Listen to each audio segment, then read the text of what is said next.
പുതിയ നിയമത്തിലെ ആദ്യം എഴുതിയ പുസ്തകമാണ് യാക്കോബിൻ്റെ ലേഖനം. ക്രമമനുസരിച്ച് 20ാമത്തെ പുസ്തകമാണ്.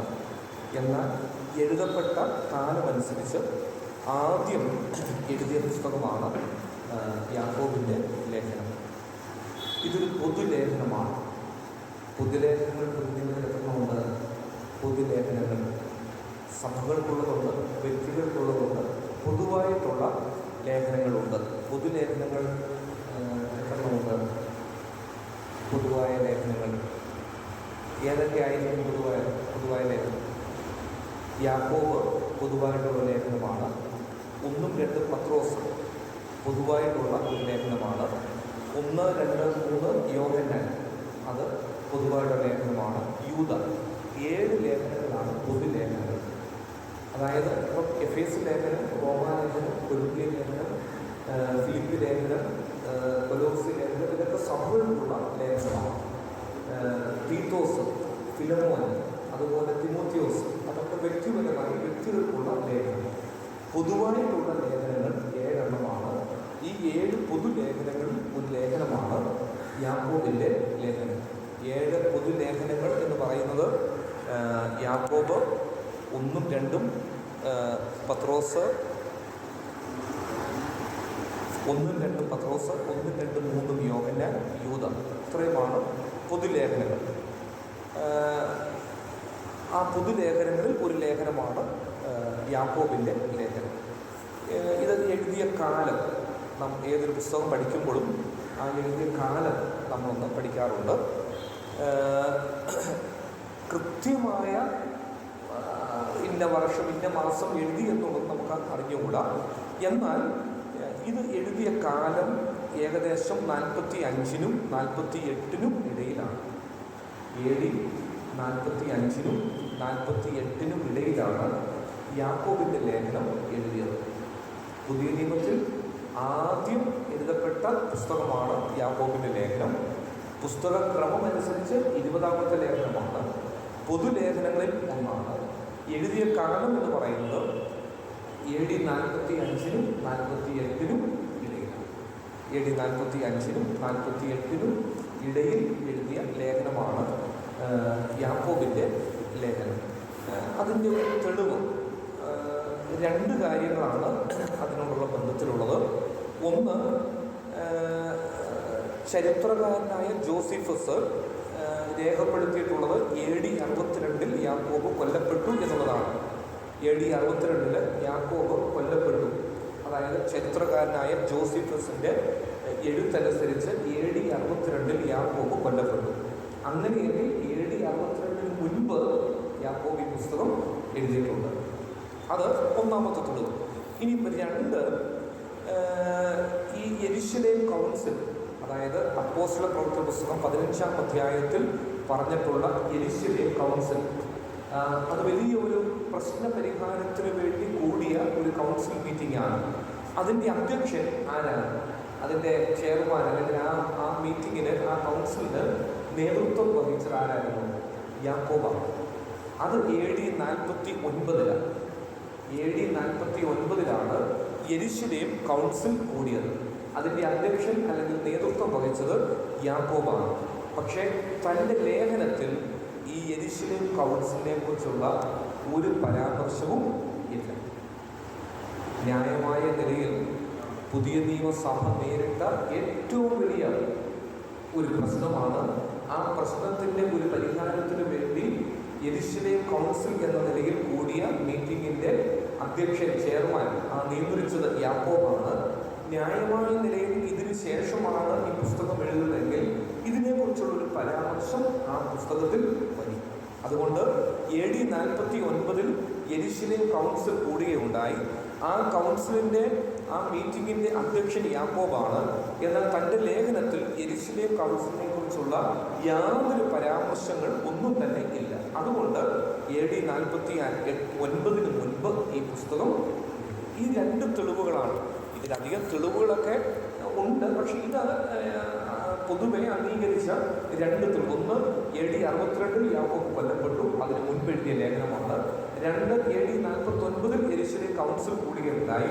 അതിനെക്കുറിച്ചുള്ള ഒരു പരാമർശവും ഈ പുസ്തകത്തിൽ ഇല്ല എന്നുള്ളത് കൊണ്ട് അതിനു മുൻപ് ഈ പുസ്തകം എഴുതി AD 45-നും 48-നും ഇടയിലാണ് യാക്കോബിൻ്റെ ലേഖനം എഴുതിയത്. ചിലത് 46 എന്ന് പറയും, ചിലത് 45 എന്ന് പറയും, ചിലത് 48 എന്ന് പറയും. AD 45-നും 48-നും ഇടയിലാണ് ഈ പുസ്തകം എഴുതിയത്. ഇനിയും എഴുത്തുകാരൻ ആരാ? ഈ പുസ്തകത്തിൻ്റെ എഴുത്തുകാരൻ ഏതാ? യാക്കോബ്. യാക്കോബ് എഴുതിയ ലേഖനം എന്നാണല്ലോ നമ്മൾ വായിക്കുന്നത്, യാക്കോബ്. അപ്പം എഴുത്തുകാരൻ ഏത് യാക്കോബാണ്?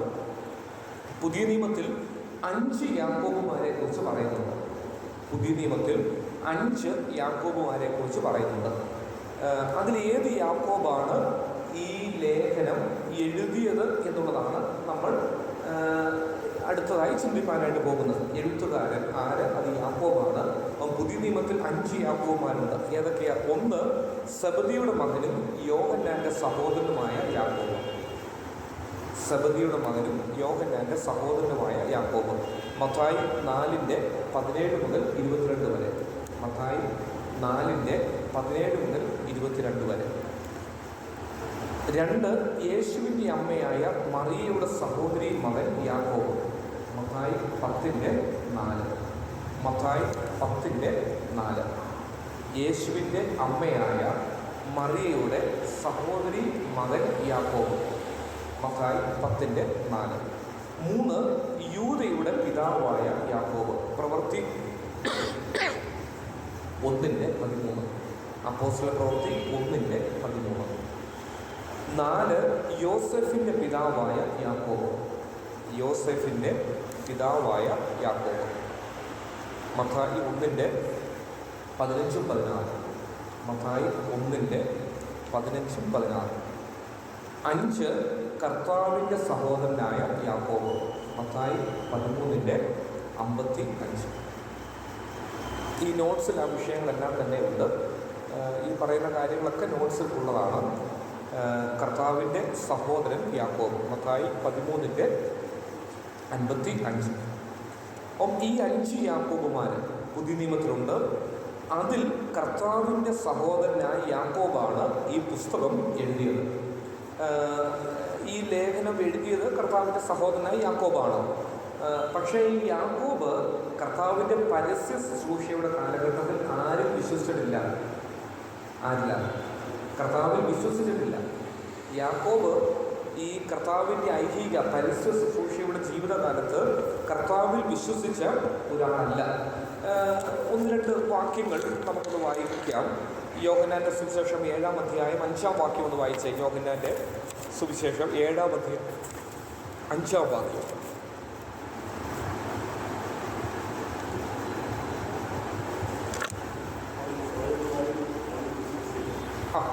അവൻ്റെ സഹോദരന്മാരാരും അവനിൽ വിശ്വസിച്ചിരുന്നില്ല. കർത്താവിൻ്റെ സഹോദരന്മാർ കർത്താവിൽ ഈ ഐഹിക ജീവിതകാലം പരസ്യ ശുശ്രൂഷയുടെ കാലത്ത് വിശ്വസിച്ചിരുന്നില്ല. എന്നാൽ കർത്താവിൻ്റെ പുനരുത്ഥാനത്തിന് ശേഷം കർത്താവിൻ്റെ അനുയായികളോട് ചേർന്ന് കർത്താവിൽ വിശ്വസിച്ച ഒരു വ്യക്തിയാണ് യാക്കോബ്. വാക്യങ്ങൾ മാത്രം അങ്ങ് എഴുതിക്കോ. പ്രവൃത്തി 1:14. അപ്പോസ്തല പ്രവൃത്തി 1:14. 1 കൊരിന്ത്യർ 15:7. ഗലാത്യർ 1:19. ഗലാത്യർ 1:19. 1 കൊരിന്ത്യർ 15:7. യാക്കോബിന് കർത്താവിൻ്റെ പ്രത്യക്ഷത ലഭിച്ചു. യാക്കോബിന് കർത്താവിൻ്റെ പ്രത്യക്ഷത ലഭിച്ചു എന്നുള്ളതാണ്. ഏതാ? ഗലാത്യർ 1:19. യാക്കോബ് അപ്പോസ്തലൻ എന്ന് വിളിക്കപ്പെടുന്നു. ഗലാത്യർ 1:19. ഗലാത്യർ 1:19. യാക്കോബ് അപ്പോസ്തലൻ എന്ന് വിളിക്കപ്പെടുന്നു.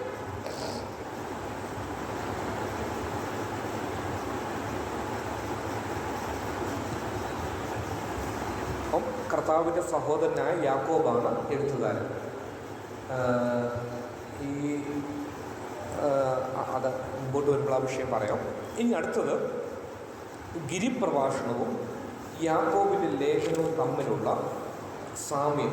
അത് ഇവിടെയുള്ള പ്രിയപ്പെട്ടവരെ, നിങ്ങൾക്ക് ആ നോട്ട്സ് തരുമ്പോൾ 16 കാര്യങ്ങൾ ആ വിഷയത്തോടുള്ള ബന്ധത്തിൽ ഇതിലുണ്ട്. അത് ആവർത്തിക്കുവാൻ ആഗ്രഹിക്കുന്നില്ല, കാരണം ബാക്കിയുള്ള വിഷയങ്ങളൊക്കെ പറഞ്ഞ് മുൻപോട്ട് പോകേണ്ടത് കൊണ്ടാണ്. അത് ആ നോട്ട്സിലുണ്ട്.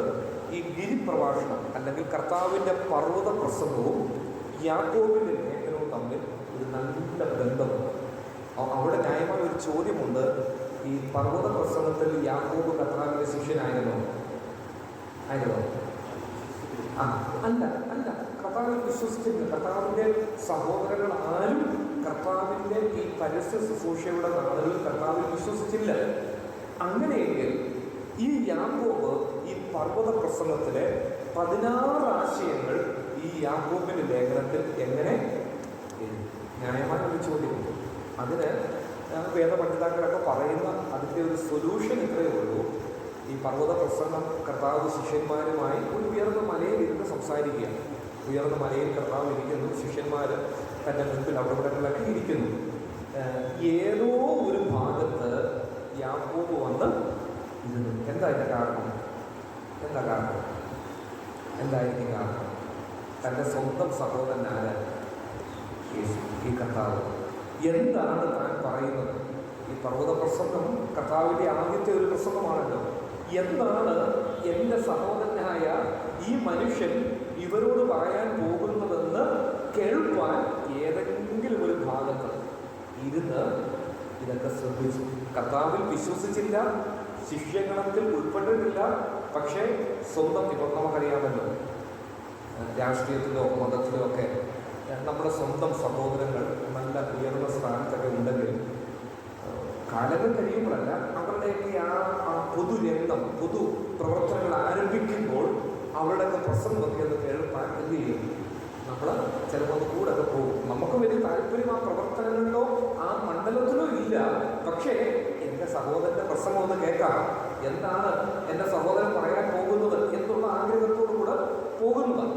ആ നിലയിൽ തന്നെ യാക്കോബ് ഏതോ ഒരു ഭാഗത്ത് ഇരുന്നു കൊണ്ട് ഈ പർവ്വത പ്രസംഗം മുഴുവൻ ശ്രദ്ധിച്ചു. താൻ ശിഷ്യനല്ല, കർത്താവിൽ വിശ്വസിച്ചിട്ടുമില്ല.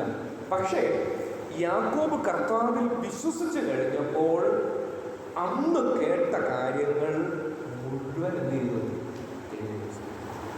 മത്തായി ഇത് നേരിട്ട് കേട്ട ശിഷ്യനാണ്. പത്രോസ് ഇത് നേരിട്ട് കേട്ട ശിഷ്യനാണ്. പർവ്വത പ്രസംഗം യോഹന്നാൻ ഇത് നേരിട്ട് കേട്ട ശിഷ്യനാണ്. അങ്ങനെ മറ്റ് ശിഷ്യന്മാരൊക്കെ ഈ പർവ്വത പ്രസംഗം കർത്താവിനോടൊപ്പം ഇരുന്ന് നേരിട്ട് കേട്ട ശിഷ്യന്മാരാണ്. പക്ഷെ അവരാരും ഇത്രയും അധികം ആശയങ്ങൾ കർത്താവിൻ്റെ പർവ്വത പ്രസംഗത്തിൽ നിന്ന് അവരുടെ പുസ്തകങ്ങളിൽ കൊണ്ടുവന്നില്ല. യോഹന്നാന്റെ സുവിശേഷം, യോഹന്നാന്റെ ലേഖനം, മത്തായിയുടെ സുവിശേഷം, ലൂക്കോസിന്റെ സുവിശേഷം, അപ്പോസ്തല പ്രവൃത്തി, ഇവിടെ എങ്ങും ഈ ശിഷ്യന്മാര് പർവ്വത പ്രസംഗത്തിൽ കർത്താവ് പറഞ്ഞ ഇത്രയും ആശയങ്ങൾ കൊണ്ടുവന്നില്ല. എന്നാൽ ആര് കൊണ്ടുവന്നു? ആരാ കൊണ്ടുവന്നേ? യാക്കോബ്. ആ നോട്ട്സിൽ ആ വിഷയമുണ്ട്. 16 കാര്യങ്ങൾ. കോപത്തിനെതിരെ വചനം കേൾക്കുന്നവരും ചെയ്യുന്നവരും, എളിമയുടെ അനുഗ്രഹം, ലോകത്തിൻ്റെ സ്നേഹിതൻ, ദൈവത്തിൻ്റെ ശത്രു, ഇതൊക്കെ യാക്കോബ് എവിടുന്നാണ് പഠിച്ചേ? ഈ പർവ്വത പ്രസംഗത്തിൽ കർത്താവ് പഠിപ്പിച്ചതാണ്. മറ്റുള്ളവരെ വിധിക്കുന്നതിനെ കുറിച്ച്, അതുപോലെ പുഴുവും തുരുമ്പും നശിപ്പിക്കുന്ന ധനത്തെക്കുറിച്ച്, സത്യം ചെയ്യുന്നതിനെതിരെ ന്യായപ്രമാണത്തെക്കുറിച്ച്, എളിമയുടെ നല്ല ദാനം, പ്രവൃത്തിയിലുള്ള ഇതെല്ലാം യാക്കോബ് ആ പർവ്വത പ്രസംഗത്തിൽ കേട്ട കാര്യങ്ങൾ. ഇതൊക്കെ യാക്കോബിൻ്റെ ലേഖനം. യാക്കോബിൻ്റെ ലേഖനത്തിന് നമ്മൾ ആ വിഷയം മുൻപോട്ട് വരുമ്പോൾ അത് ചിന്തിക്കുന്നുണ്ട്. എത്ര അധ്യായങ്ങളുണ്ട് യാക്കോബിൻ്റെ ലേഖനത്തിന്? 5 അധ്യായങ്ങൾ. എത്ര വാക്യങ്ങളുണ്ട്? എത്രയുണ്ട്? 108 വാക്യം. അതുകൂടെ സംഭവം വലിയ നല്ലതാണ്. 108 വാക്യങ്ങളും 5 അധ്യായങ്ങളും. 108 വാക്യങ്ങൾ, 5 അധ്യായങ്ങൾ. പക്ഷെ ഇങ്ങനെ പറയട്ടെ, കേവലം ബൈബിളിൻ്റെ ഏറ്റവും വലിയ അധ്യായമായ സങ്കീർത്തനം 119 176 വാക്യങ്ങൾ. ആ ഒരു അധ്യായത്തിന്റെ വലിപ്പം പോലുമില്ല യാക്കോബിന്റെ പുസ്തകത്തിൽ, യാക്കോബിന്റെ ലേഖനത്തിന്. 108 വാക്യങ്ങളുള്ളൂ, 5 അധ്യായങ്ങളേ ഉള്ളൂ. ഒരു ഇരിപ്പിൽ വായിച്ചു തീർക്കാം. ഒരു 15 മിനിറ്റ് അല്ലെങ്കിൽ 20 മിനിറ്റ് ഇരുന്നാൽ അത് വായിച്ചു തീരത്തക്ക നിലയിലുള്ള ഒരു ചെറിയ പുസ്തകം. പക്ഷെ ഇങ്ങനെ പറയട്ടെ, ആ ഒരു ചെറിയ പുസ്തകത്തിൽ 108 വാക്യങ്ങളിൽ 16 കാര്യങ്ങൾ പർവ്വത പ്രസംഗത്തിൽ നിന്ന് കർത്താവ് പഠിപ്പിച്ചത് യാക്കോബ് എഴുതിയിരിക്കുന്നു. അപ്പോൾ ആ വിഷയം ഈ നോട്ട്സിലുള്ളത് കൊണ്ട് ആ 16 കാര്യങ്ങൾ, അതിൻ്റെ റെഫറൻസും, പർവ്വത പ്രസംഗത്തിലെ റെഫറൻസും യാക്കോബിൻ്റെ ലേഖനത്തിലെ റെഫറൻസും, ഇത് രണ്ടും ഈ നോട്ട്സിൽ ഉണ്ട്. ഇനിയും യാക്കോബിൻ്റെ ലേഖനത്തിൻ്റെ സവിശേഷതകൾ, യാക്കോബിൻ്റെ ലേഖനത്തിൻ്റെ സവിശേഷതകൾ അതും ആ നോട്ട്സിൽ ഓരോന്നായിട്ട് തന്നെ ചേർത്തിട്ടുണ്ട്. നമ്മളൊരു പുസ്തകം പഠിക്കുമ്പോൾ ആ പുസ്തകത്തിൻ്റെ സവിശേഷതകളൂടെ പഠിക്കുന്നത് നല്ലതാണ്. നമുക്കറിയാമല്ലോ, ഏതൊരു പുസ്തകം പഠിക്കുമ്പോൾ ഇവിടെയുള്ള നിങ്ങൾ അനേക പുസ്തകങ്ങളെ കുറിച്ചൊക്കെ പഠിക്കുന്നവരാണ്. അപ്പം ആ നിലയിൽ യാക്കോബിൻ്റെ ലേഖനത്തിൻ്റെ സവിശേഷതകൾ, അതിൽ 7 സവിശേഷതകളാണ് ഉള്ളത്. അത് പറയുവാൻ അല്ലെങ്കിൽ വിശദീകരിക്കുവാൻ ആഗ്രഹിക്കുന്നില്ല, കാരണം അത് നോട്ട്സിലുണ്ട്. അത് നിങ്ങൾക്ക് നോട്ട്സ് കിട്ടിക്കഴിയുമ്പോൾ അത് വായിച്ചാൽ അത് മനസ്സിലാകും. സമയത്തിൻ്റെ പരിമിതി കൊണ്ടാണ് അങ്ങനെയൊക്കെ പറഞ്ഞു പോകുന്നത്. അത് അതുപോലെ നോട്ട്സിലുണ്ട്. ഇനി അടുത്തത് യാക്കോബിൻ്റെ ലേഖനത്തിൻ്റെ 3 ഉദ്ദേശങ്ങൾ, ഈ പുസ്തകം എഴുതുവാനുള്ള 3 ഉദ്ദേശങ്ങൾ. ആ ഉദ്ദേശങ്ങളും ആ നോട്ട്സിൽ ഉണ്ട്.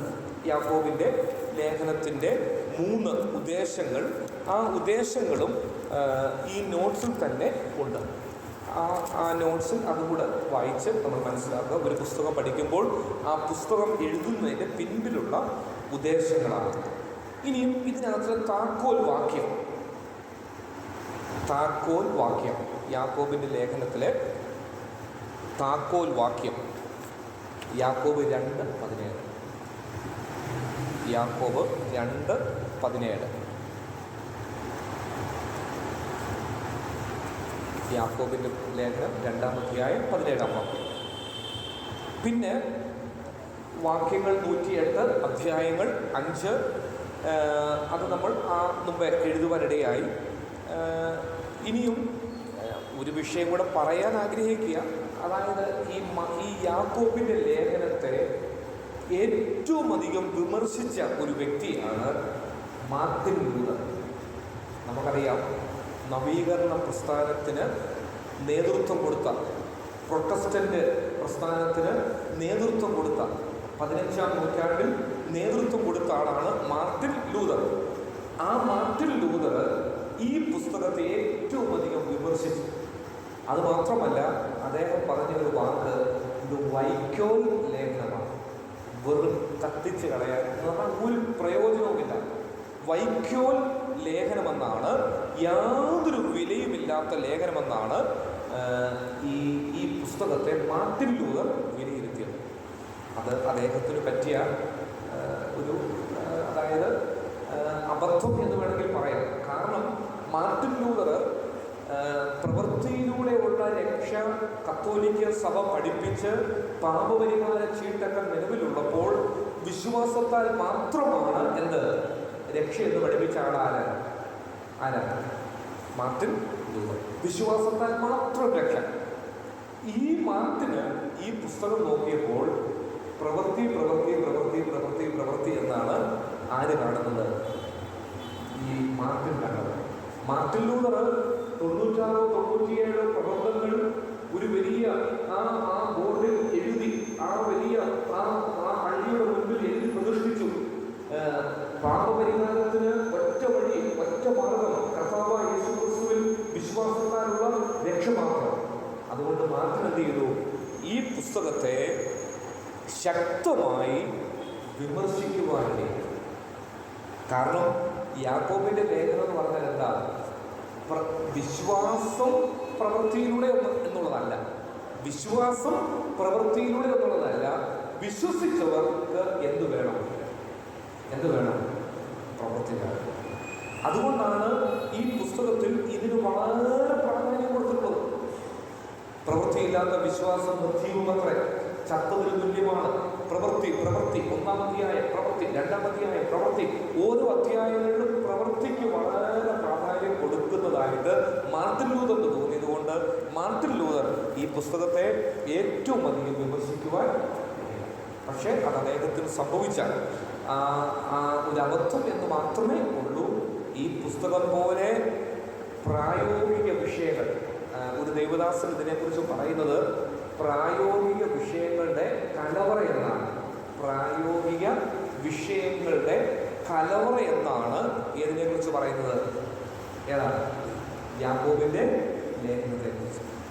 പ്രായോഗിക വിഷയങ്ങളുടെ കലവറ എന്നാണ് യാക്കോബിൻ്റെ ലേഖനത്തെക്കുറിച്ച് പറയുന്നത്. ഇതിനകത്ത് ഈ യാക്കോബിൻ്റെ ലേഖനത്തിനുള്ളിലുള്ള ആ വിഷയങ്ങൾ ഒന്ന് പറഞ്ഞ്, അത് ജസ്റ്റ് ഒന്ന് ഒറ്റ വാക്കിൽ പറഞ്ഞ് മാത്രം പോവുകയാണ്. നാവിന് കടിഞ്ഞാണിടണം, ലോകസ്നേഹം, ധനവാന്മാർ, മുഖപക്ഷം, നിഗളം, തൻകാര്യം, ക്ഷമ, പിണക്കം, അത്യാഗ്രഹം, പരീക്ഷ, പ്രാർത്ഥന, ഇങ്ങനെ എത്രയധികം വിഷയങ്ങളാണ്. ഇതെല്ലാം എന്ന് പറഞ്ഞാൽ 5 അധ്യായമേ ഉള്ളൂ. ഒന്ന് തുറന്ന് മനസ്സിരുത്തി ഒരു 30 മിനിറ്റിനുള്ളിൽ വായിച്ച് തീരത്തക്ക കാര്യങ്ങളെ യാക്കോബിൻ്റെ ലേഖനത്തിലുള്ളൂ. 5 അധ്യായങ്ങളേ ഉള്ളൂ. പക്ഷേ ഈ 5 അധ്യായങ്ങളിലും നമ്മുടെ ഹൃദയങ്ങളോടാണ് സംസാരിക്കുന്നത്. ദൈനംദിന ജീവിതത്തിൽ നമ്മളിലുള്ള പോരായ്മകളെ ചൂണ്ടിക്കാണിക്കുക. എന്താ? നാവിന് കടിഞ്ഞാണിടണം, പിന്നെ ലോകസ്നേഹം, ധനവാന്മാരോട് ഒരു മുഖം നോക്കാതെ ധനവാന്മാരോട് സംസാരിക്കുന്നു. ഇനി എളിയവരോടും സംസാരിക്കുന്നുണ്ട്. ദരിദ്രരോടുമുണ്ട്, ധനവാന്മാരോടുമുണ്ട്. പിന്നെ മുഖപക്ഷം, നിഗളം, തൻകാര്യം, ക്ഷമ, അതുപോലെ പിണക്കം, പ്രാർത്ഥന, അതുപോലെ അസൂയ, പരീക്ഷ, അത്യാഗ്രഹം, ഇങ്ങനെയുള്ള നമ്മുടെ വ്യക്തിപരമായ ജീവിതത്തെ ബാധിക്കുന്ന അനേക വിഷയങ്ങൾ ഈ പുസ്തകത്തിൽ നമ്മൾ ഇത്രയും നേരം കണ്ട കാര്യങ്ങൾ യാക്കോബിൻ്റെ ലേഖനത്തോടുള്ള ബന്ധത്തിലെ പൊതുവായിട്ടുള്ള ചില കാര്യങ്ങളാണ്. ഇനി ഇതിൻ്റെ വിഷയ വിഭജനം അതും ഇപ്പോൾ ഞാൻ പറയുവാനായിട്ട് ആഗ്രഹിക്കുന്നില്ല. കാരണം നമുക്ക് കിട്ടുവാൻ ആഗ്രഹിക്കുന്ന ആ നോട്ട്സിൽ ആ വിഷയ വിഭജനമുണ്ട്. അതുകൊണ്ട് അത് പറഞ്ഞ സമയം എടുക്കുവാൻ ആഗ്രഹിക്കുന്നില്ല. അത് വിശദമായി തന്നെ ആ വിഷയ വിഭജനം അതിനകത്ത് ഉണ്ട്. പിന്നെ സഹോദരന്മാരെ എന്നുള്ള പദം 15 പ്രാവശ്യം ഈ പുസ്തകത്തിൽ ഉണ്ട്. ചില കാര്യങ്ങൾ നോട്ട്സ് ഇല്ലാത്തതും പറയുന്നുണ്ട്. ഇപ്പം മാർട്ടിൻ ലൂതറിൻ്റെ കാര്യങ്ങളൊന്നും നോട്ട്സിലുള്ളതല്ല. ഇത് പ്രായോഗിക വിഷയങ്ങളുടെ കലവറ എന്നുള്ളതൊന്നും നോട്ട്സിലുള്ളതല്ല. അല്ലാതുള്ള ചില കാര്യങ്ങളോട് നാം ഈ ക്ലാസ്സിനുള്ള ബന്ധത്തിൽ പറയുന്നുണ്ട്. പിന്നെ സഹോദരന്മാരെ എന്നുള്ള പദം 15 പ്രാവശ്യം ഈ പുസ്തകത്തിൽ ഉണ്ട്. എൻ്റെ പ്രിയ സഹോദരന്മാരെ, യാക്കോബ് ഗർജനത്തോടെ സംസാരിക്കുമ്പോഴും താൻ എഴുതുവാൻ ആഗ്രഹിക്കുന്ന ആളുകളെ വളരെ ഹൃദ്യമായിട്ടാണ് സഹോദരന്മാരെ എന്നുള്ളത്. പക്ഷേ സഹോദരന്മാരെ എന്ന് വിളിച്ചിട്ട് എഴുതുന്നത് വളരെ ഗർജനത്തോടാണ്. മുഖം നോക്കാതെ വെട്ടി തുറന്ന് എഴുതുന്ന ഒരു സ്വഭാവക്കാരനായിരുന്നു യാക്കോബ്. വിഷയ വിഭജനം അതും ആ പുസ്തകത്തിൽ ഉണ്ട്. ഇനി 1-ാം അധ്യായം, നമുക്ക് 1-ാം അധ്യായത്തിലേക്ക് പ്രവേശിക്കാം. 1-ാം അധ്യായം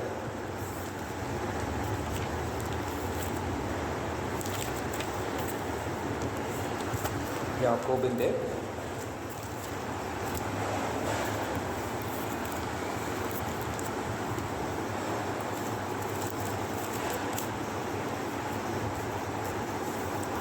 യാക്കോബിൻ്റെ ലേഖനം 1-ാം അധ്യായം.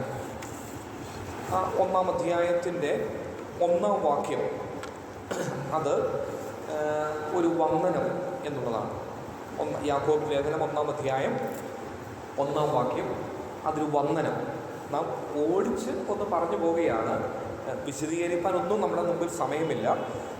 പക്ഷേ ആ 1-ാം വാക്യത്തിൽ യാക്കോബ് തന്നെ ഒന്ന് പരിചയപ്പെടുത്തുന്നത് എങ്ങനെയാണ് പരിചയപ്പെടുത്തുന്നത്?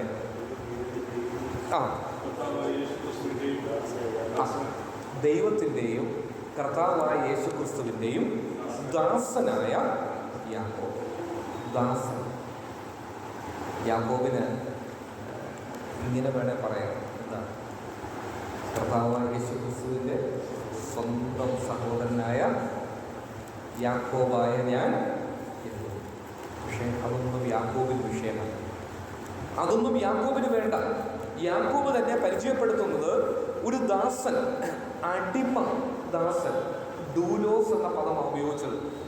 ആ വിഷയങ്ങൾ നോട്ട്സിൽ അങ്ങനെ അധികം കാണുകയില്ല. ഡൂലോസ് എന്നുള്ള പദമാണ് അവിടെ ഉപയോഗിച്ചത്. ഡൂലോസ് എന്നുള്ള പദം ഗ്രീക്കിൽ ഡൂലോസ് എന്ന പദമാണ് ആ യാക്കോബ് പറയുന്ന ദാസൻ, കർത്താവായ യേശു ക്രിസ്തുവിൻ്റെയും ദാസനായ യാക്കോബ്. ആ ദാസൻ എന്നുള്ളത് അതിൻ്റെ അർത്ഥം എന്ന് പറഞ്ഞാൽ അടിമദാസൻ, അടിമദാസൻ, അടിമദാസൻ. അപ്പോൾ പറയുകയാണ്, ജഡപ്രകാരം കർത്താവിൻ്റെ സ്വന്തം സഹോദരനാണ് ഞാൻ. പക്ഷേ ഞാനിപ്പോൾ ഈ ലേഖനം എഴുതുമ്പോൾ ഞാൻ രക്ഷിക്കപ്പെട്ട ദൈവവേദന, ആത്മീയമായി ഞാൻ ആ കർത്താവിൻ്റെ ഒരു അടിമ ദാസൻ എന്ന നിലയിലാണ് യാക്കോബ് അത് പരിചയപ്പെടുത്തുന്നത്. ആ അടിമദാസൻ എന്ന് യാക്കോബ് പറയുമ്പോൾ അതിൽ അടങ്ങിയിട്ടുള്ള അനേക ആത്മീക അർത്ഥങ്ങൾ ഉണ്ട്. അതൊന്നും വിശദീകരിക്കാനായിട്ട് ആഗ്രഹിക്കുന്നില്ല. ഒരു അഭിമാനത്തോടുകൂടെയാണ് യാക്കോബ് ഇത് പറയുന്നത്. ഇതിനകത്ത് സമ്പൂർണമായ ഒരു അനുസരണമുണ്ട്, സമ്പൂർണമായ താഴ്മയുണ്ട്, ആത്മാർത്ഥതയുണ്ട്. ഇതെല്ലാം ആ പദത്തിനുള്ളിലുണ്ട്. ഒരു അഭിമാനത്തോടുകൂടെയാണ് യാക്കോബ് ഇത് പറയുന്നത്. ബഹുമാനമില്ലാതെ പറയുന്ന ഒരു പദമല്ല, വളരെ അഭിമാനത്തോട് ഒരു കത്തെഴുതുകയാണ്. ആ കത്തെഴുതുമ്പോൾ ആ എഴുതുന്ന വ്യക്തി ആരെന്നുള്ളത് ആ വായനക്കാർക്ക് അറിയുവാൻ അഭിമാനത്തോടുകൂടെ അദ്ദേഹം പറയുകയാണ്, ഞാൻ ദൈവത്തിൻ്റെയും കർത്താവായ യേശു ക്രിസ്തുവിൻ്റെയും ഒരു അടിമ ദാസൻ. ഇപ്പം നമുക്കൊക്കെ മതപരമായോ രാഷ്ട്രീയപരമായോ ഉന്നത അധികാരത്തിൽ നിൽക്കുന്ന ആളുകളുമായിട്ടൊക്കെ വ്യക്തിപരമായ ഒരു ബന്ധം ഉണ്ടെങ്കിൽ നമുക്ക് പറയാനുള്ളത്, ഞാൻ ഇപ്പം ഈ പുതുപ്പള്ളിയിലുള്ള ആളുകളൊക്കെ മിക്കവാറും പറയുന്നത് കാര്യങ്ങളുണ്ടാണ്. പുതുപ്പള്ളി ഉമ്മൻചാണ്ടിയുടെ ആ സ്ഥലത്ത് അല്ലെങ്കിൽ അതിനടുത്ത, കാരണം ഉമ്മൻചാണ്ടിയിൽ അറിയപ്പെടുന്ന വ്യക്തിത്വമാണ്. അതിൽ ആ നിലയിൽ അറിയാനൊക്കെ നമ്മളും ആഗ്രഹിക്കും. ഇനി ആരെങ്കിലും നമ്മുടെ കുടുംബത്തിലുണ്ടെങ്കിൽ വലിയ വലിയ തിരുമേനിമാരോ പലരും പറഞ്ഞിട്ടുണ്ട്, ഇന്ന ബിഷപ്പിൻ്റെ ആ കുടുംബത്തിൽ ഉള്ളതാണ്, ഇന്ന ആളിൻ്റെ ആ കുടുംബത്തിൽ ഉള്ളതാണ്. അത് നമ്മൾ അഭിമാനത്തോടെ പറയണം. ഇവിടെയും യാക്കോബിന് അല്ലെങ്കിൽ അഭിമാനത്തോടെ പറയാം, കർത്താവായ യേശു ക്രിസ്തുവിൻ്റെ ജഡപ്രകാരം സ്വന്തം സഹോദരനായ യാക്കോബായ ഞാൻ എഴുതുന്നു. ഇത് പറയാനുള്ള യോഗ്യത യാക്കോബിനേ ഉള്ളൂ. മത്തായിക്കുണ്ടോ? ഇല്ല. മർക്കോസിനുണ്ടോ? ഇല്ല.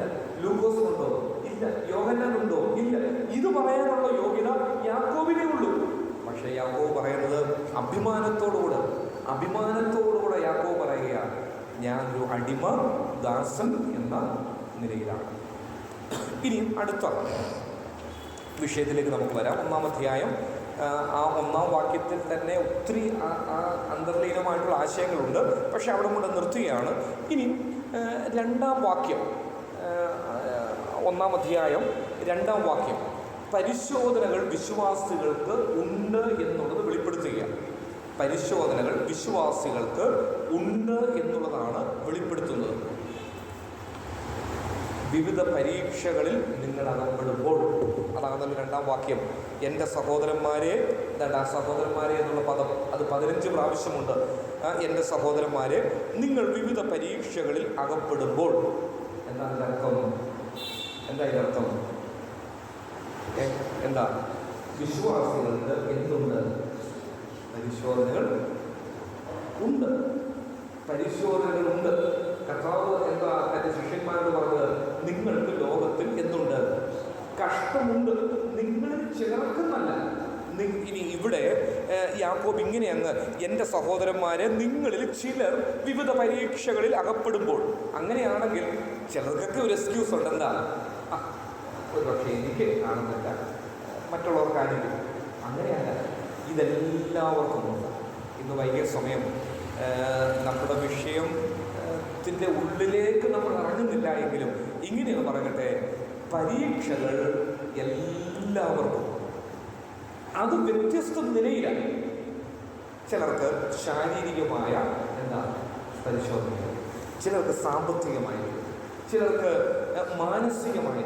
അങ്ങനെയുള്ള അനേക ദൈവമക്കളുണ്ട്. അതായത് പണമുണ്ടോ ഉണ്ട്, ജോലിയുണ്ടോ ഉണ്ട്, വലിയ വീടുണ്ടോ ഉണ്ട്, വാഹനമുണ്ടോ ഉണ്ട്, പക്ഷേ മാനസികമായി ആകെ തളർന്നിരിക്കും.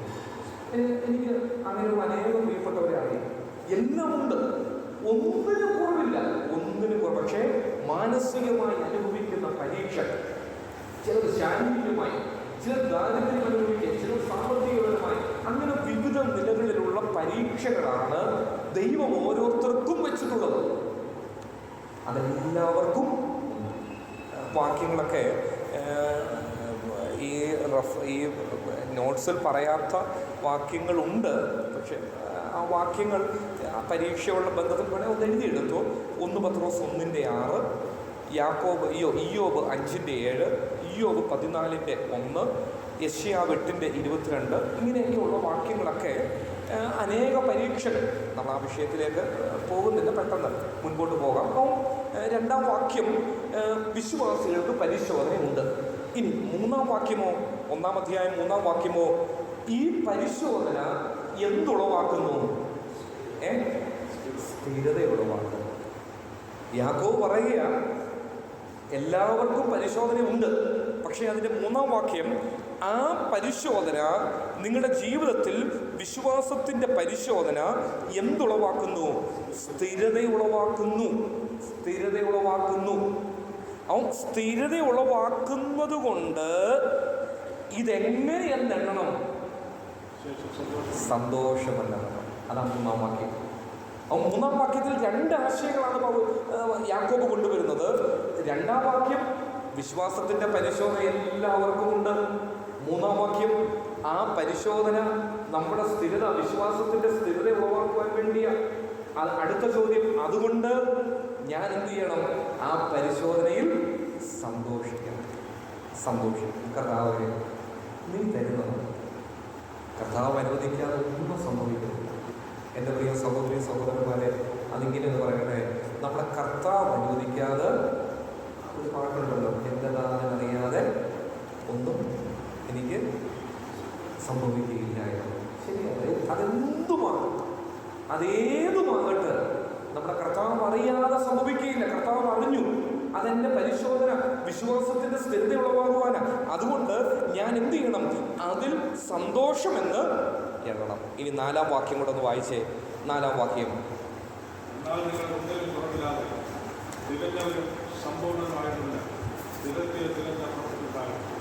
അവൻ 3-ാം വാക്യം വിശ്വാസത്തിൻ്റെ പരിശോധന സ്ഥിരത ഉളവാക്കുന്നു. ഈ സ്ഥിരത ഉളവാക്കുന്നു എന്ന് പറഞ്ഞാൽ നമുക്കറിയാം, ഈ ചില ഈ പാത്രങ്ങളൊക്കെ, ഈ ചെമ്പ് പാത്രങ്ങൾ, ഇങ്ങനെയൊക്കെയുള്ള പാത്രങ്ങൾ ഉപയോഗിക്കാതിരുന്നാൽ ഈ ക്ലാവും കടയുമൊക്കെ കുറേ നാളുകൾ കഴിയുമ്പോൾ ക്ലാവും കടയുമൊക്കെ. യാക്കോബ് പറയുന്ന ആശയം എന്ന് പറഞ്ഞാൽ, ജീവിതത്തിൽ ചില പരിശോധനകളില്ലെങ്കിൽ നമ്മുടെയൊക്കെ ജീവിതത്തിൽ കറയും ഈ ക്ലാവും ഒക്കെ പിടിച്ചങ്ങ് ഇരിക്കും. ശരിയല്ലേ? നമ്മുടെ പ്രാർത്ഥനാ ജീവിതം ഒന്ന് ഉണരുന്നത്, നമ്മുടെ വിശ്വാസ ജീവിതം ഉണരുന്നത്, നമ്മുടെ ആത്മീക ജീവിതം ഉണരുന്നത് എപ്പോഴാണ്? എന്തെങ്കിലുമൊക്കെ പരിശോധന വരുമ്പോഴാണ്. നമ്മൾ ഉണരും. ഇല്ലെങ്കിൽ ഈ കറയും ക്ലാവും ഒക്കെ പിടിച്ച് അങ്ങിരിക്കും. അതുകൊണ്ടാണ് കർത്താവ് ചിലതൊക്കെ അനുവദിക്കുന്നത്. ഒരു കൊല്ലൻ്റെ ആലയിൽ ചെന്നാൽ ഒരു ഇരുമ്പ് കഷ്ണം, കേവലം അവിടെ കിടക്കുന്ന ഒരു ഇരുമ്പ് കഷ്ണമായി, പക്ഷേ അതൊരു കൊല്ലൻ്റെ കയ്യിൽ കിട്ടിയാൽ ചില മണിക്കൂറുകൾ കഴിയുമ്പോൾ ആ ഇരുമ്പ് കഷ്ണം ഉപയോഗമുള്ള ഒരു ആയുധമായി എന്ത് ചെയ്യുന്നു?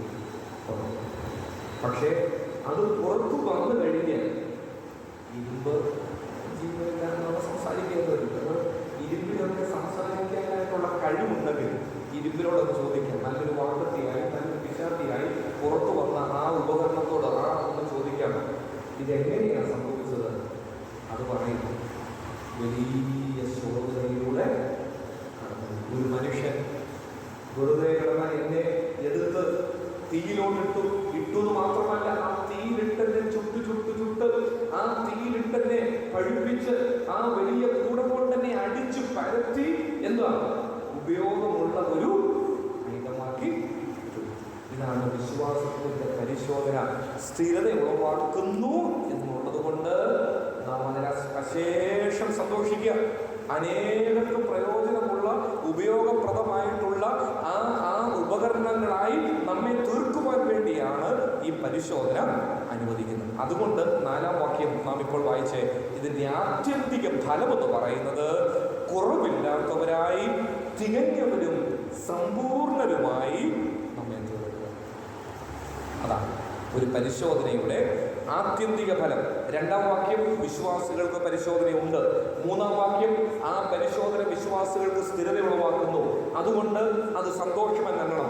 4-ാം വാക്യം അതിൻ്റെ ആത്യന്തിക ഫലം, അതിൻ്റെ റിസൾട്ട് എന്ന് പറഞ്ഞാൽ, അതിൻ്റെ ഫൈനൽ റിസൾട്ട് എന്ന് പറഞ്ഞാൽ എന്നാൽ നമ്മെ കുറവില്ലാത്തവരും തികഞ്ഞവരും സമ്പൂർണരുമായി ആക്കി തീർക്കുക.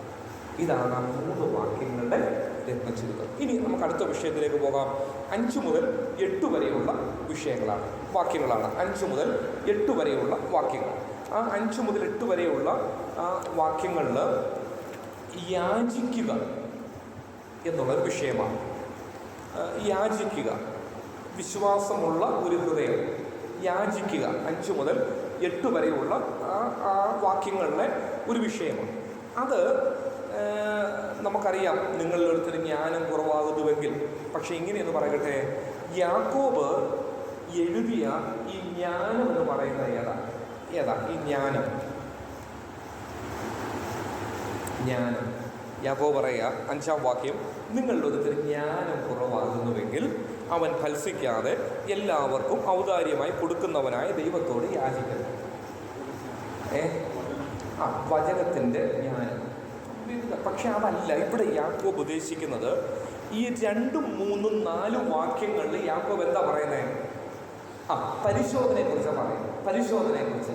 ഈ ജ്ഞാനമെന്ന് പറയുന്നത് പരിശോധനകളിലും പരീക്ഷകളിലും ഒരു ദൈവ പൈതൽ അകപ്പെടുമ്പോൾ അതിനോട് ശരിയായ വിധത്തിൽ പ്രതികരിക്കുവാൻ വേണ്ടിയുള്ള ജ്ഞാനം.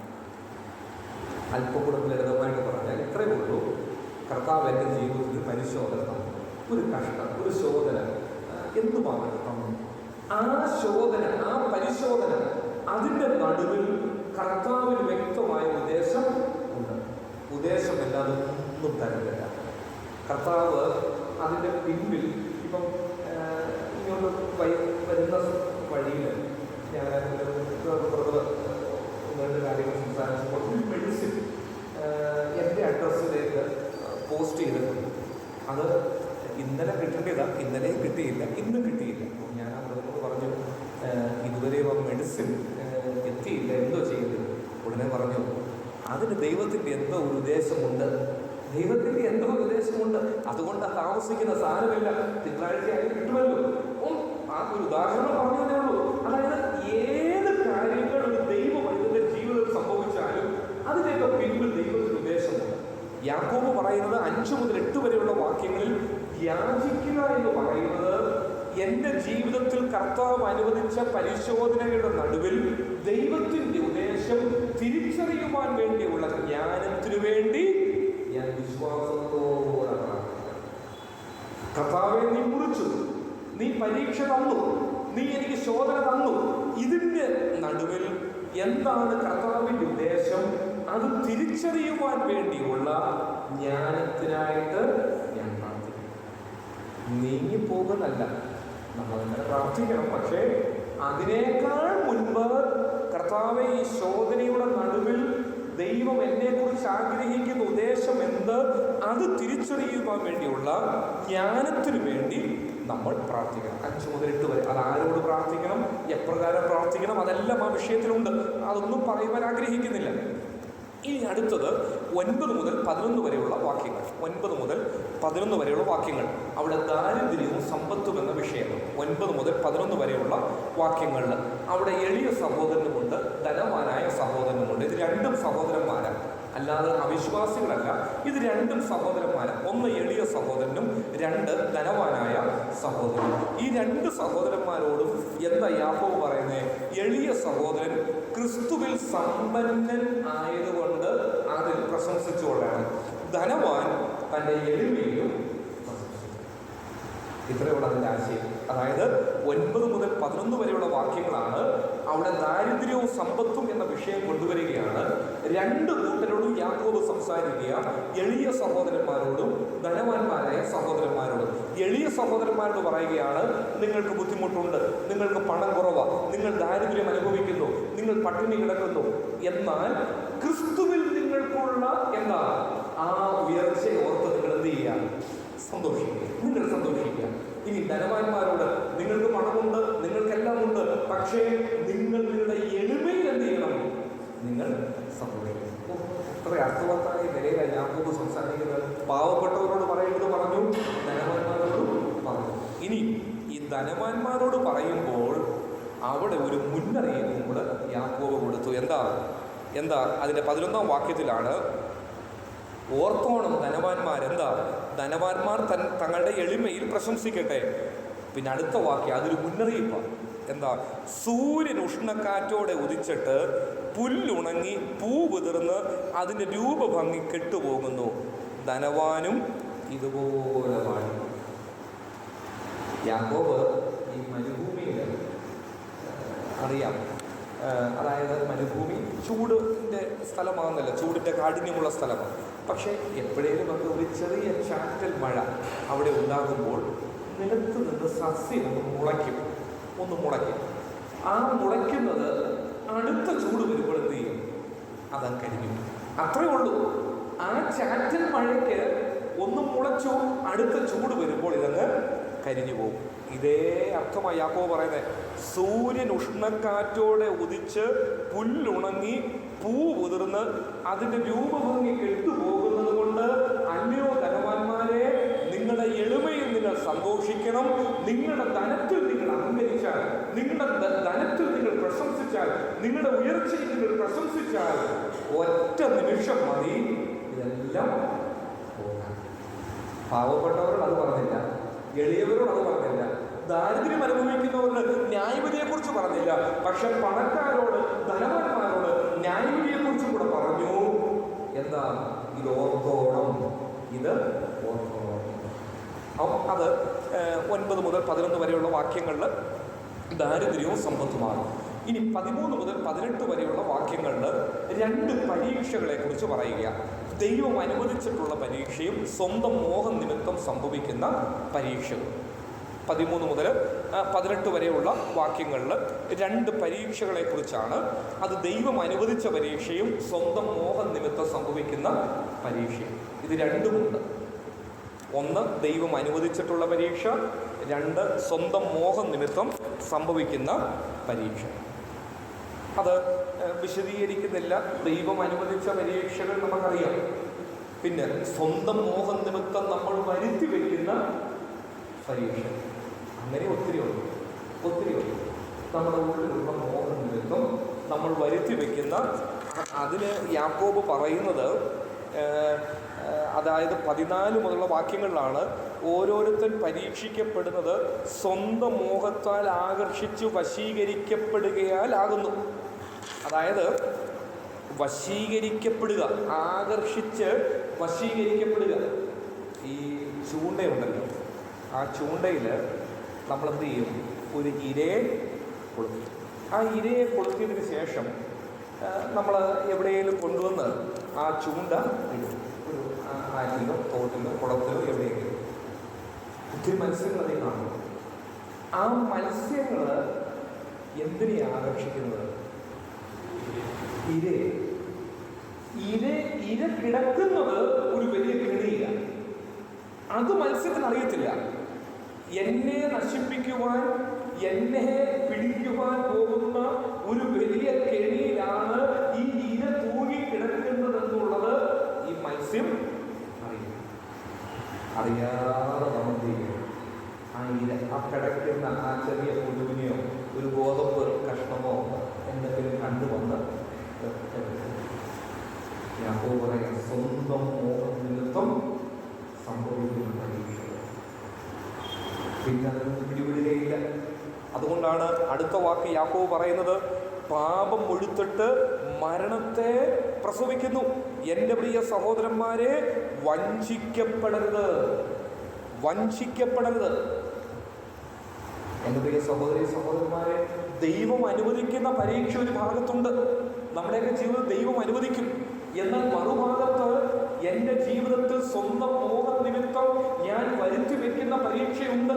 ഒരു മത്സ്യം അല്ലെങ്കിൽ ഒരു മൃഗം, വേട്ടക്കാരൻ ആ ഒരുക്കി വെച്ചിട്ടുള്ള ആ കെണിയിൽ അറിയാതെ പോയി വീഴുന്നത് പോലെ നാം മനഃപൂർവമായി വെക്കുന്ന അനേക പരാജയം. അതുകൊണ്ടാണ് യാക്കോബ് വഞ്ചിക്കപ്പെട്ടു പോകുന്നത്. അതിൽ പിടി വീണ് കഴിഞ്ഞാൽ പിന്നെ വലിയ ഒന്ന് പിടയ്ക്കും, പക്ഷേ വലിയ ബുദ്ധിമുട്ടാണ്. അതാ യാക്കോബ് അത് വിശദീകരിക്കുന്നില്ല. 13 മുതൽ 18 വരെയുള്ള വാക്യങ്ങളിൽ ഈ രണ്ടാശയങ്ങൾ, ദൈവം അനുവദിച്ചിട്ടുള്ള പരീക്ഷകളും സ്വന്തം മോഹനിമിത്തം സംഭവിക്കുന്ന പരീക്ഷകൾ. ആ സ്വന്തം മോഹനിമിത്തം സംഭവിക്കുന്ന പരീക്ഷകൾക്കാണ് ഈ വശീകരിക്കുക എന്നുള്ള ആ പ്രയോഗം. അതൊരു ചൂണ്ടൽ ഇട്ട് മത്സ്യത്തെ പിടിക്കുന്ന ആ ഒരു ഉദാഹരണമാണ് അവിടെ യാക്കോബ് അർത്ഥമാക്കുന്നത്. ഇനി അടുത്തത് 19 മുതൽ 21 വരെയുള്ള വാക്യങ്ങൾ. 19 മുതൽ 21 വരെയുള്ള വാക്യങ്ങൾ വചനം കൈക്കൊള്ളുക എന്ന വിഷയമാണ്. 19 മുതൽ 21 വരെയുള്ള വാക്യങ്ങൾ വചനം കൈക്കൊള്ളുക എന്ന വിഷയമാണ്. 19 മുതൽ 21 വരെയുള്ള വാക്യങ്ങൾ വചനം കൈക്കൊള്ളുക എന്ന വിഷയമാണ്. ഇനി 22 മുതൽ 25 വരെയുള്ള വാക്യങ്ങൾ വചനം അനുസരിക്കുക.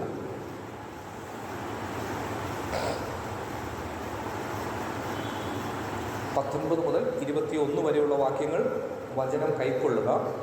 22 മുതൽ 25 വരെയുള്ള വാക്യങ്ങൾ വചനം അനുസരിക്കുക. 26, 27 വാക്യങ്ങൾ വചനം എന്ത് ചെയ്യുക? പങ്കുവയ്ക്കുക. വചനം പങ്കുവയ്ക്കുക. അതൊന്നും വിശദീകരിക്കുന്നില്ല. വചനം പങ്കുവയ്ക്കുക.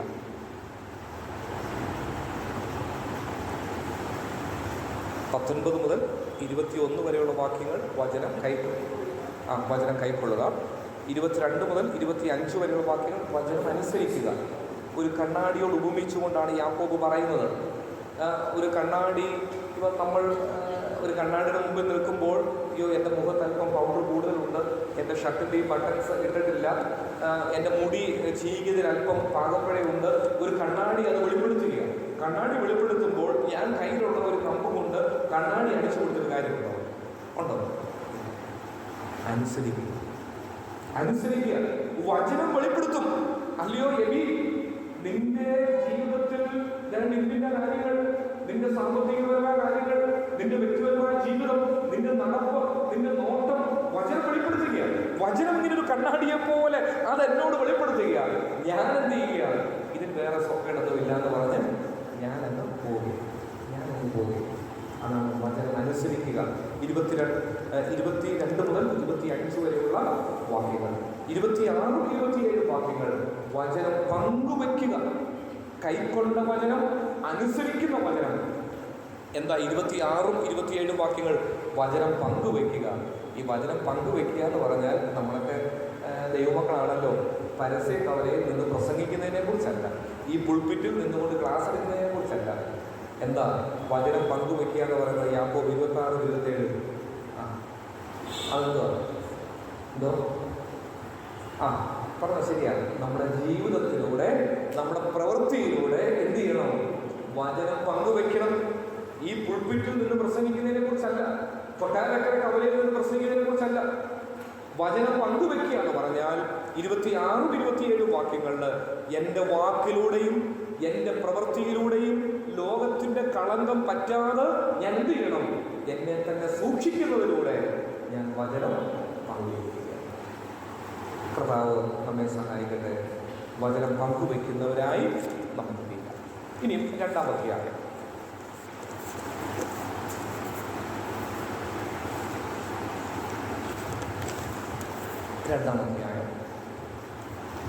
അവിടെ 1 മുതൽ 13 വരെയുള്ള വാക്യങ്ങൾ മുഖപക്ഷം കാണിക്കരുത്. മുഖപക്ഷം കാണിക്കരുത്.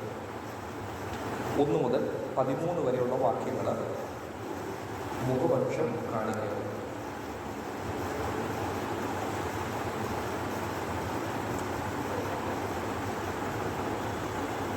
ഈ യഹൂദന്മാര് ഇത് യാക്കോബ് പറയാൻ കാര്യം, ഈ യഹൂദന്മാരൊക്കെ എന്താ ബഹുമാനവും അംഗീകാരവും ഒക്കെ ആഗ്രഹിക്കുന്നവരാണ്. ബഹുമാനവും അംഗീകാരവും ഒക്കെ ആഗ്രഹിക്കുന്നവരാണ് യഹൂദന്മാർ. ആ വാക്യങ്ങളൊക്കെ നമുക്ക് പുതിയ നിയമത്തിൽ കാണാം. എന്നാൽ നമ്മുടെ കർത്താവ് മുഖപക്ഷം കാണിച്ചിട്ടുണ്ടോ? ഉണ്ടോ? കർത്താവ് മുഖപക്ഷമേ കാണിച്ചിട്ടില്ല. മത്തായി 22:16 ഒന്ന് വായിക്കാം. മത്തായി 22:16. മത്തായി 22:16.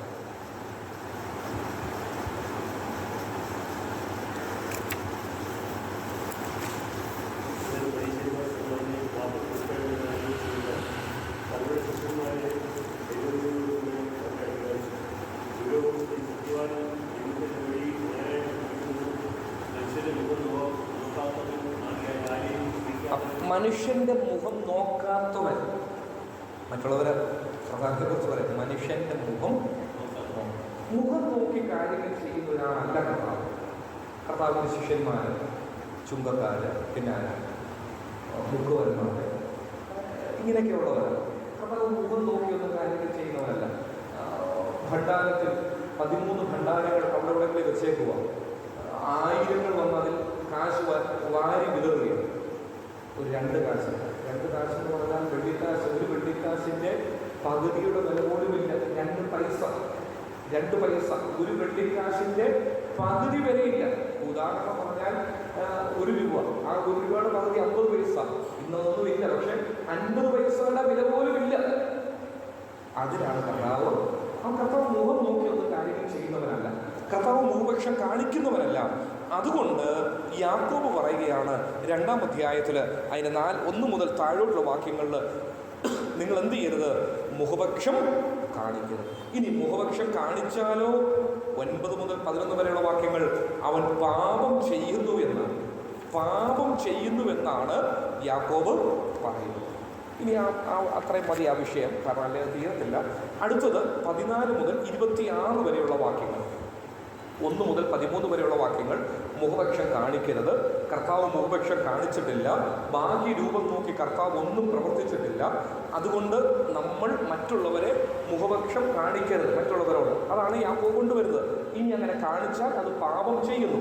ഇനി 2-ാം അധ്യായം 14 മുതൽ 26 വരെയുള്ള വാക്യങ്ങൾ. 14 മുതൽ 26 വരെയുള്ള വാക്യങ്ങൾ എന്താ? വിശ്വാസവും എന്താ? പ്രവൃത്തി. 14 മുതൽ 26 വരെയുള്ള വാക്യങ്ങൾ വിശ്വാസവും പ്രവൃത്തിയുമാണ്.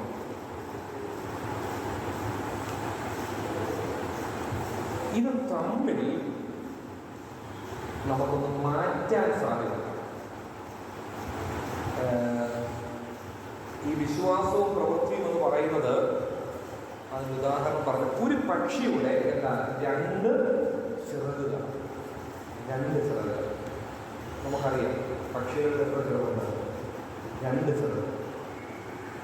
ആ 2 ചിറകിൽ ഒരു ചിറകിന് കേടുപാട് സംഭവിച്ചാൽ പിന്നെ ആ പക്ഷി പറക്കുക.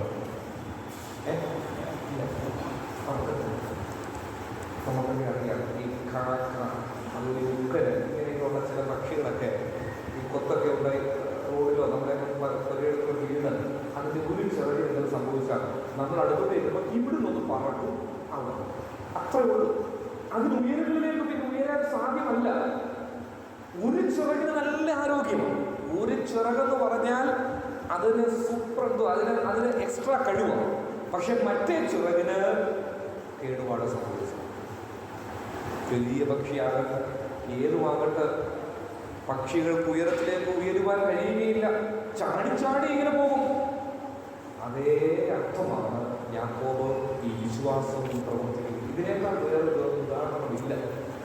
അതായത് വിശ്വാസവും പ്രവൃത്തിയും ഒരു ദൈവവേദന്റെ ജീവിതത്തിലെ രണ്ട് ചിറകുകളാണ്. ഈ രണ്ട് ചിറകുകളിൽ വിശ്വാസത്തിന്റെ ചിറകങ്ങ് അങ്ങ് വളരെ സ്ട്രോങ് ആണ്. പ്രവൃത്തിയുടെ ചിറക് ഇങ്ങനെ ശോഷിച്ച് കിടക്കുക. യാക്കോബ് പറയുന്നത് ഒരർത്ഥവും. യാക്കോബ് പറയുന്നത് ശബ്ദത്തിന് തുല്യമാണ്. എന്താ ഇതിനർത്ഥം? കുറേ ദിവസങ്ങൾ കഴിയുമ്പോൾ എന്തുകൊണ്ടാണ് അല്ല, ചത്തതിന് തുല്യം പറയുമ്പോൾ കുറേ ദിവസം കഴിയുമ്പോൾ ദുർഗന്ധമുണ്ട്. ഞാൻ ഇവിടെ വീട്ടിൽ ഇപ്പോൾ ഒന്ന് മരിച്ചുകൊണ്ടിരിക്കട്ടെ, നിങ്ങൾ ഈ മേശയിലോട്ട് കിടത്തി ഒരു ദിവസം മുഴുവൻ ഇരിക്കാൻ ചിന്തിക്കുക. രണ്ടാമത്തെ ദിവസം ആകുമ്പോഴത്തേക്കിന് മൂന്നാമത്തെ ദിവസം ആകുമ്പോഴത്തേക്കിന് നിങ്ങൾക്കൊക്കെ എൻ്റെ സമീപത്ത് നിൽക്കാൻ പോലും സാധ്യമാകാത്ത നിലയിലുള്ള ആ ദുർഗന്ധം എന്താണ് യാക്കോബ് പറയുന്നത്. ദൈവമക്കളായ നമ്മോട് യാക്കോബ് പറയുക, വിശ്വാസത്തിന്റെ ചിറക് അടിച്ചുയരാൻ കഴിവുണ്ട്, പക്ഷെ പ്രവൃത്തിയുടെ ചിറക് ഒഴിഞ്ഞു കിടക്കുക, ശോഷിച്ച് കിടക്കുക. അതുകൊണ്ട് ഒരർത്ഥവും. ചിലർക്കൊക്കെ ബുദ്ധിമുട്ടും, ചിലർക്കൊക്കെ നമ്മളെ കൊണ്ട് ഭാരവും, ചിലർക്കൊക്കെ നമ്മളെ കൊണ്ട് നാറ്റവും. ഇതൊക്കെ ഉള്ളൂ. ഒരു പ്രയോജനവുമില്ല. സഭയ്ക്ക് ഭാരം, സഭയ്ക്ക് അപമാനം, സഭയ്ക്ക് ദുർഗന്ധം. എന്താണ്? വിശ്വാസത്തിന്റെ ചിറകിന് കുഴപ്പമില്ല, പക്ഷേ പ്രവൃത്തിയുടെ. ഇന്ന് ദൈവസമയം നമ്മൾ ഈ വിഷയം പഠിക്കുമ്പോൾ യാക്കോബ് 2-ാം അധ്യായം 14 മുതൽ 26 വരെയുള്ള വാക്യങ്ങളിൽ നമ്മുടെ മുൻപിൽ കൊണ്ടുവരുന്ന ഒരു വലിയ ആശയം എന്ന് പറയുന്നത്, പ്രവൃത്തിയില്ലാത്ത വിശ്വാസം എന്താണ്? നിർജീവം. അതിൽ 20-ാം വാക്യത്തിൽ നിഷ്ഫലം എന്ന് പറയുമ്പോൾ വൃത്ത മനുഷ്യ എന്നൊക്കെ യാക്കോബ് വിളിക്കുന്നത്. ഉദാഹരണങ്ങളൊക്കെ കൊണ്ടുവരുന്നുണ്ട്, അബ്രഹാമിൻ്റെ ഉദാഹരണങ്ങളൊക്കെ യാക്കോബ് കൊണ്ടുവരുന്നുണ്ട്. എന്നാൽ ഇങ്ങനെ എന്ന് പറയട്ടെ, പ്രവൃത്തി നമുക്ക് വരും. വിശ്വാസത്തിനല്ല, വിശ്വസിച്ച രക്ഷിക്കപ്പെട്ട ദൈവമക്കൾക്ക് പ്രവൃത്തിക്ക് വളരെ പ്രാധാന്യമുണ്ടെന്നാണ് യാക്കോബ് ഇന്ന് വൈകിയ സമയം നമ്മളെ പഠിപ്പിക്കുന്നത്. 2-ാം അധ്യായം 14 മുതൽ 26 വരെയുള്ള വാക്യങ്ങൾ എന്ന് പറഞ്ഞാൽ വിശ്വാസവും പ്രവൃത്തിയും എന്ന വിഷയമാണ്. നമുക്കറിയാം, നമ്മുടെയൊക്കെ ഈ മിഷണറിമാരൊക്കെ നാട്ടിൽ വന്ന് അവർ വിശ്വാസം മാത്രമല്ല പഠിപ്പിച്ചത്, അവർ പ്രവൃത്തിയും. അവരുടെ പ്രവൃത്തിയിലൂടെയാണ് ഒത്തിരി പേര് കർത്താവിനെ. ഈ ചില ദിവസങ്ങൾക്ക് മുൻപൊക്കെ നമ്മളൊക്കെ പഴയ പുസ്തകങ്ങളൊക്കെ വായിക്കും.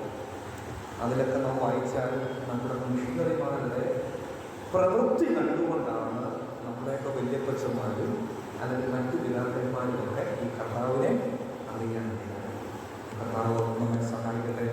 നമുക്ക് ദീപിലേക്ക് ചെയ്യാം. കർത്താവിൻ്റെ നാമം വാഴ്ത്തപ്പെട്ടതാണ്. യാക്കോബിന്റെ 3-ാം അധ്യായം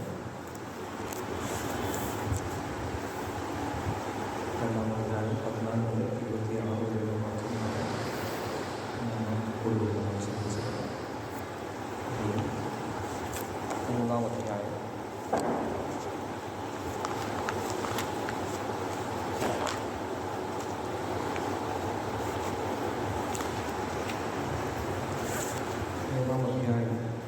1 മുതൽ 12 വരെയുള്ള വാക്യങ്ങൾ നാവിനെക്കുറിച്ച് പ്രതിപാദിച്ചിട്ടുള്ള വിഷയമാണ്. 3-ാം അധ്യായം 1 മുതൽ 12 വരെയുള്ള വിഷയങ്ങൾ നാവിനെക്കുറിച്ച് പ്രതിപാദിച്ചിട്ടുള്ള വിഷയമാണ്.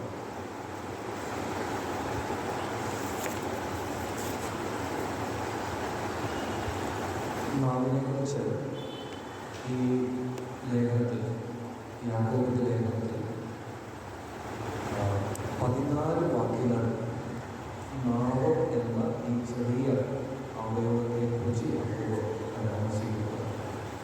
3-ാം അധ്യായം 12 വാക്യം, 1 മുതൽ 12 വരെ. 1-ാം അധ്യായം 19-ാമത്തെ വാക്യവും 1-ാം അധ്യായം 26-ാം വാക്യം. അങ്ങനെ മൊത്തത്തിൽ 14 വാക്യങ്ങൾ യാക്കോബ് ഈ നാവിനെ കുറിച്ച് പ്രതിപാദിച്ചിരിക്കുന്നു.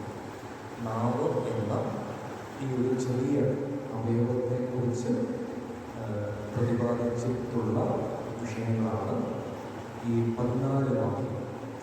അതായത് 108 വാക്യങ്ങളുള്ള ഒരു പുസ്തകം, ഒരു ചെറിയ രേഖ.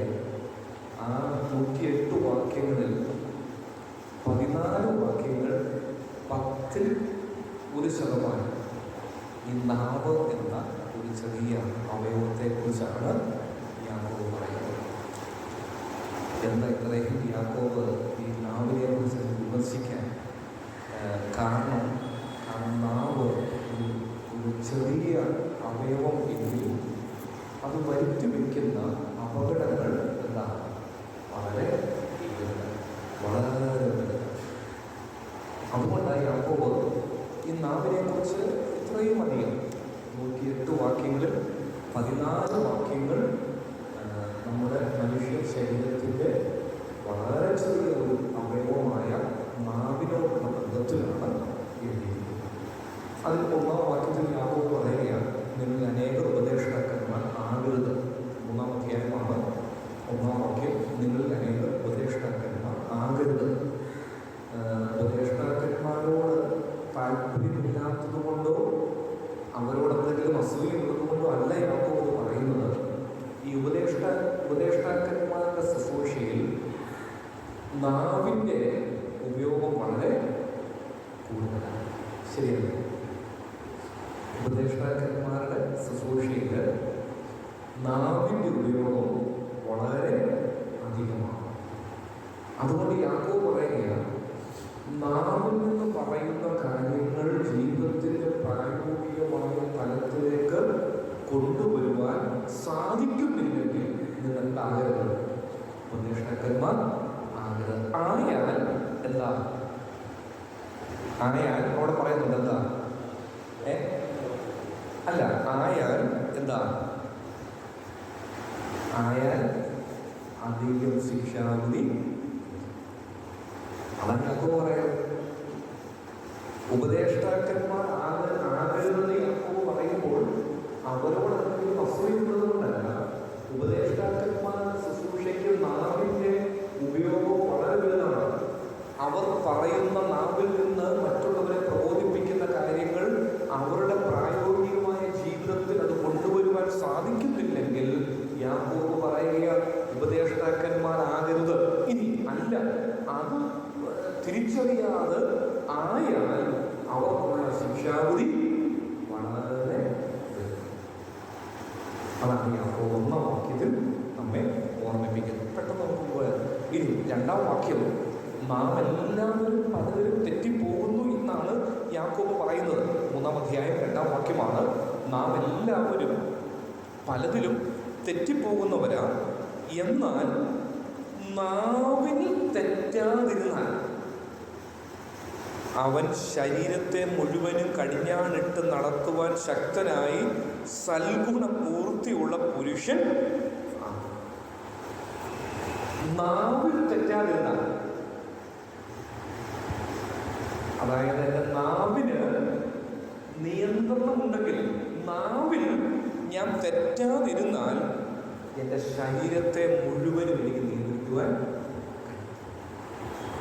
1-ാം വാക്യം, നിങ്ങൾ അനേക ഉപദേഷ്ടാക്കന്മാർ ആകരുത്. 2-ാം വാക്യം, നാം എല്ലാവരും പലതിലും തെറ്റിപ്പോകുന്നവരാണ്, എന്നാൽ ഒരുത്തൻ നാവിൽ തെറ്റാതെ നാവിനെ സൂക്ഷിക്കുവാൻ അവൻ കഴിവുണ്ടെങ്കിൽ അവൻ്റെ ശരീരത്തെ പൂർണ്ണമായി കടിഞ്ഞാണിട്ട് സൽഗുണപൂർത്തിയുള്ള ഒരു പുരുഷനായി നിൽക്കുവാൻ കഴിയും. കർത്താവ് നമ്മെ സഹായിക്കട്ടെ. പെട്ടെന്ന് മുമ്പോട്ട് പോകാം. ഇനി 3-4 വാക്യങ്ങളുടെ 2 ഉദാഹരണങ്ങൾ ഉപയോഗിക്കും. 3-ാം അധ്യായം 3-4 വാക്യങ്ങളുടെ 2 ഉദാഹരണം. ഒന്ന്, കുതിരയുടെ വായിൽ അതിനെ നിയന്ത്രിപ്പാനുള്ള എന്താ കടിഞ്ഞാൺ. 2, ഒരു വലിയ കപ്പലിനെ എന്താ നിയന്ത്രിക്കുന്ന ഒരു ചുക്കാൻ. ഇത് രണ്ടും ചെറുതാണ്. പക്ഷേ ഒരു വലിയ കുതിര, നമ്മൾ പറയാറുണ്ടല്ലോ ഹോഴ്സ് പവർ, കുതിരയുടെ ശക്തി വളരെ വലുതാണ്. അത്ര ശക്തിയുള്ള കുതിരയെ നിയന്ത്രിക്കുന്നത് ഒരു ചെറിയ കടിഞ്ഞാണാണ്. ആ കടിഞ്ഞാണാണ് വൻ ശക്തിയുള്ള മൃഗത്തിന്റെ കുതിപ്പിനെ നിയന്ത്രിക്കുന്നത്. ഒരു വലിയ കപ്പൽ തീരത്തോടടുക്കുമ്പോൾ ഒരു ചുക്കാലിട്ടാണ് അതിനെ നിയന്ത്രിക്കാൻ ഇടയായിരിക്കുന്നത്. എൻ്റെ വലിയ സഹോദരി സഹോദരന്മാരുടെ ഇങ്ങനെ പറയട്ടെ, ഒരു ചെറിയ ഉപകരണം കൊണ്ട് ഒരു വലിയ വസ്തുവിനെയും ഒരു വലിയ ശക്തിയുള്ള മൃഗത്തെയും നിയന്ത്രിക്കുന്നത് പോലെ നമ്മുടെ ഈ ചെറിയ അവയവമായ നാവിനെ നിയന്ത്രിച്ചാൽ നമ്മുടെ ശരീരത്തെ മുഴുവൻ നിയന്ത്രിക്കാൻ ഇടയായിരിക്കും. അത്രയും നാം ഞാൻ പറയുന്നത്. അത്ര അപകടങ്ങളാണ് ഈ നാവ് വരുത്തി വെക്കുന്നത്. മനുഷ്യന്റെ ശരീരത്തിലെ വളരെ ചെറിയൊരു അവയവമെങ്കിലും 2 ഉദാഹരണങ്ങൾ യാക്കോബ് ഇവിടെ കൊണ്ടുവന്ന് യാക്കോബ് സമർത്ഥിക്കുന്നത് ആ ചെറിയ കടിഞ്ഞാനും ഒരു ചുക്കാനും വലിയൊരു മൃഗത്തെയും വലിയൊരു കപ്പലിനെയും നിയന്ത്രിക്കുന്നത് പോലെ മനുഷ്യന്റെ ശരീരത്തിലെ ചെറിയ അവയവമായ നാവിനെ ഒന്ന് നിയന്ത്രിച്ചാൽ അവന്റെ ശരീരത്തെ മുഴുവൻ പിടിച്ചു നിർത്തുവാൻ അതാണ് യാക്കോബ് പറയുന്നത്. വളരെ ശക്തിയോടെ വേഗതയോടെ മുൻപോട്ട് പോകുന്ന ഒരു കുതിര, അതിൻ്റെ വായിലിട്ടിരിക്കുന്ന ഒരു കടിഞ്ഞാണുണ്ടല്ലോ, ആ കടിഞ്ഞാൻ ഒന്ന് നിയന്ത്രിച്ചാൽ ആ കുതിര അവിടെ നിൽക്കും. അതാ ഞാൻ പോകുന്നത്. ഇനി 5-6 വാക്യങ്ങൾ നമുക്ക് പെട്ടെന്ന് മുൻപോട്ട് പോകാം. 5-6 വാക്യങ്ങൾ എന്താ യാക്കോബ് പറയുന്നത്? ഒരു എന്താ തീ തന്നെ. അടുത്തത് ഒരു തീയോടാണ് യാക്കോബ് നാവിനെ കൊണ്ടുവരുന്നത്. 4 വാക്യങ്ങളിൽ ഉദാഹരണങ്ങൾ യാക്കോബ് കൊണ്ടുവന്നു. ഇനി 5-6 വാക്യങ്ങളിൽ നാവ് ഒരു തീ തന്നെ. എന്താ ഈ തീയുടെ പ്രത്യേകത?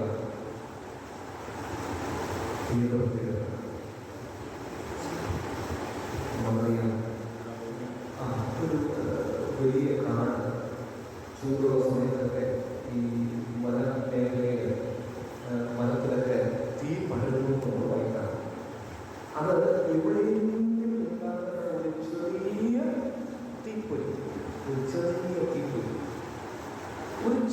തീപ്പൊരി, ആ ഒരു ചെറിയ സ്പാർക്കർ, ആ ഒരു തീപ്പൊരിയാണ് ഏക്കർ കണക്കിന് എന്താ കാട്.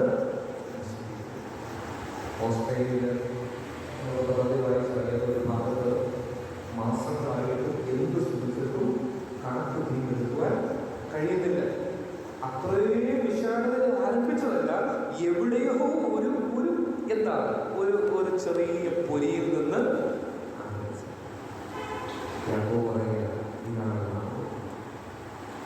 ഇതാണ് മനുഷ്യന്റെ ശരീരത്തിൽ ഒരു ചെറിയ അവയവമായി ദൈവം തന്നിട്ടുള്ള ഈ നാവിനെ നിയന്ത്രിച്ചില്ലെങ്കിൽ ഒരു ചെറിയ തീയ് ഒരു വലിയ കാട് കത്തിക്കുന്നത് പോലെ, ഒരു വലിയ വനം നശിപ്പിക്കുന്നത് പോലെ, ഒരു ചെറിയ തീപ്പൊരി ഒരു വനം നശിപ്പിക്കുന്നത് പോലെ മനുഷ്യന്റെ നാവിനെ ഒരു വാക്ക് വരുത്തി വയ്ക്കുന്ന അപകടങ്ങൾ വളരെ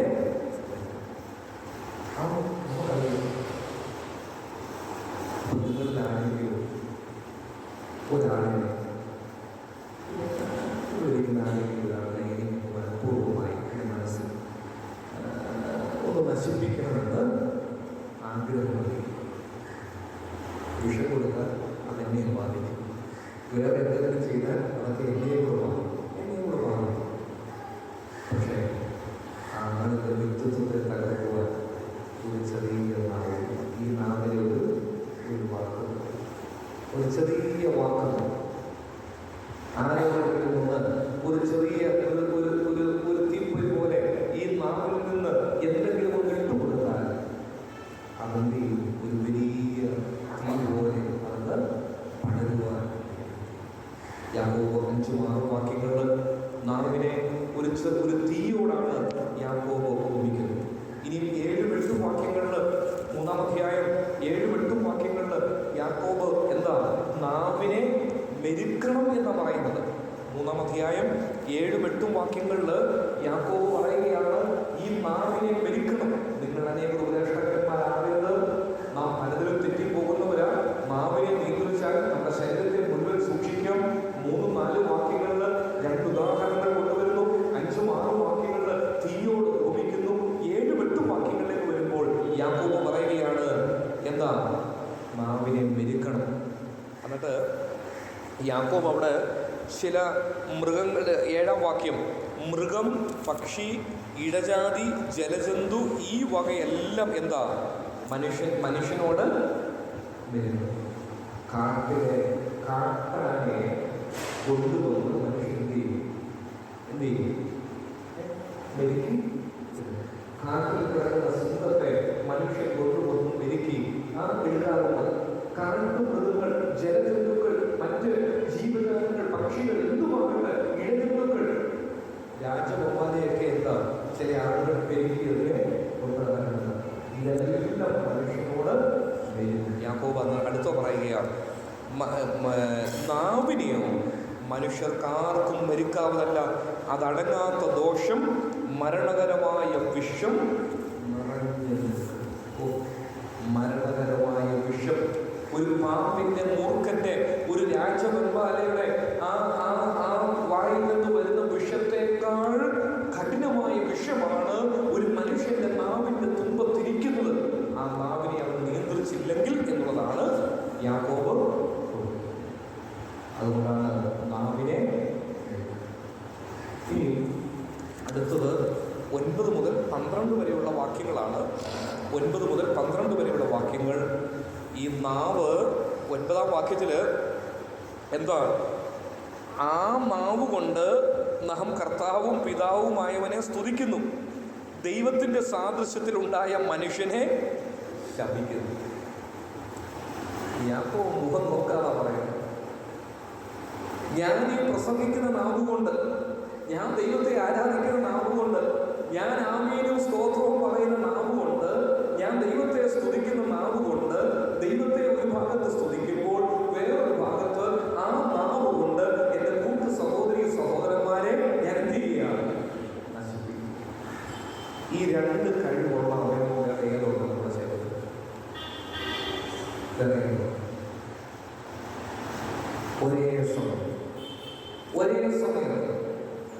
ഒരേ സമയത്ത് ഇത് 2ഉം ചെയ്യുവാൻ കഴിവുള്ള വേറൊരൊറ്റ അവയവവും മനുഷ്യന്റെ ശരീരത്തിൽ ഉള്ളതാണ്. നമ്മെ സഹായിക്കട്ടെ. അതുകൊണ്ടാണ് യാക്കോബ് പറയുന്നു, അതിൻ്റെ താഴോട്ട് വരുമ്പോൾ അതിൻ്റെ 10-ാം വാക്യം, ഒരു വായിൽ നിന്ന് തന്നെ സ്തോത്രവും ശാപവും പുറപ്പെടുന്നു. സഹോദരന്മാരെ, ഇങ്ങനെ ആയിരിക്കുന്നത് യോഗ്യം. സഹോദരന്മാരെ, സഹോദരന്മാരെ, ഇങ്ങനെ ആയിരിക്കുന്നത് യോഗ്യമല്ല. എങ്ങനെയായിരിക്കുന്നത്? ഒരു ഭാഗത്ത് ദൈവത്തെ സ്തുതിക്കുന്ന നാവോ, ദൈവത്തെ ആരാധിക്കുന്ന നാവോ, സ്തോത്രം പറയുന്ന നാവോ, ആ നാവ് കൊണ്ട് മറുഭാഗത്ത് കൂട്ടു സഹോദരി സഹോദരന്മാരെ നശിപ്പിക്കുക, കുടുംബങ്ങളെ നശിപ്പിക്കുക, കുഞ്ഞുങ്ങളെ നശിപ്പിക്കുക, ദൈവദാസന്മാരെ നശിപ്പിക്കുക, സഭാ നേതൃത്വത്തെ നശിപ്പിക്കുക, ആത്മീയ പ്രസ്ഥാനങ്ങളെ നശിപ്പിക്കുക. ഇത് 2 ഒരു നാമം. ഇത് 2 ഒരു നാമം. അതുകൊണ്ടാണ് യാക്കോബ് പറയുന്നത്, യാക്കോബ് ഇത്രേ പറയുന്നുള്ളൂ, എൻ്റെ സഹോദരന്മാരെ, എന്താ ഇങ്ങനെയായിരിക്കുന്നത് യോഗ്യമല്ല. യോഗ്യമല്ല. ഇങ്ങനെ നീ ആയിരിക്കുന്നത്, ഇങ്ങനെ ഞാൻ ആയിരിക്കുന്നത് യോഗ്യമല്ല. അത് കഴിഞ്ഞ് അത് ഒരു നിർദ്ദേശമെന്നാണ്, ഒരു ചോദ്യങ്ങൾ ചോദിക്കുക. ഉറവിൻ്റെ ഒരേ ദ്വാരത്തിൽ നിന്ന് മധുരവും കയ്പ് വെള്ളവും പുറപ്പെട്ടു വരുമോ? ചോദ്യചിഹ്നം. സഹോദരന്മാരെ, അത്തിവൃക്ഷം ഒലുവഴവും മുന്തിരിവള്ളി അത്തിപ്പഴവും കായ്ക്കുമോ? ചോദ്യം. ഉപ്പുറവയിൽ നിന്ന് മധുരമുള്ള വെള്ളം പുറപ്പെടുകയും.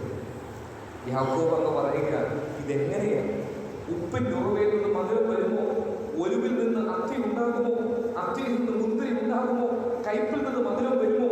ചോദ്യങ്ങൾ ചോദിച്ച് യാക്കോബ് അങ്ങ് അവസാനിപ്പിക്കുക.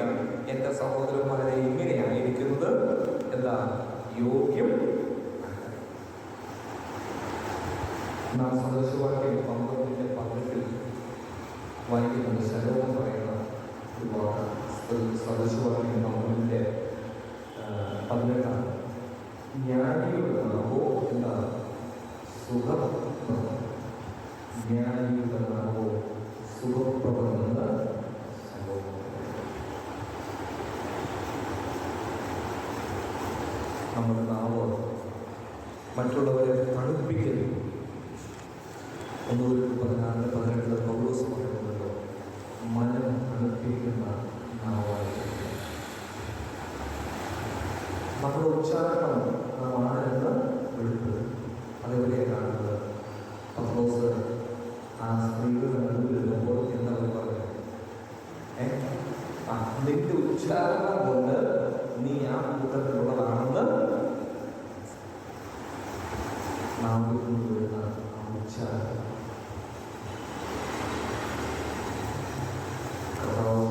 ഇങ്ങനെയൊക്കെ ദൈവത്തിൽ പഠിക്കുവാൻ നമുക്ക് നൽകുന്ന അവസരം പഠിക്കുക മാത്രമല്ല, നമ്മുടെ ജീവിതത്തിലേക്ക് കാണുവാൻ ഓർക്കുകയാണ്. നമ്മുടെ ഹൃദയത്തോട് ഒന്ന് സംസാരിപ്പാൻ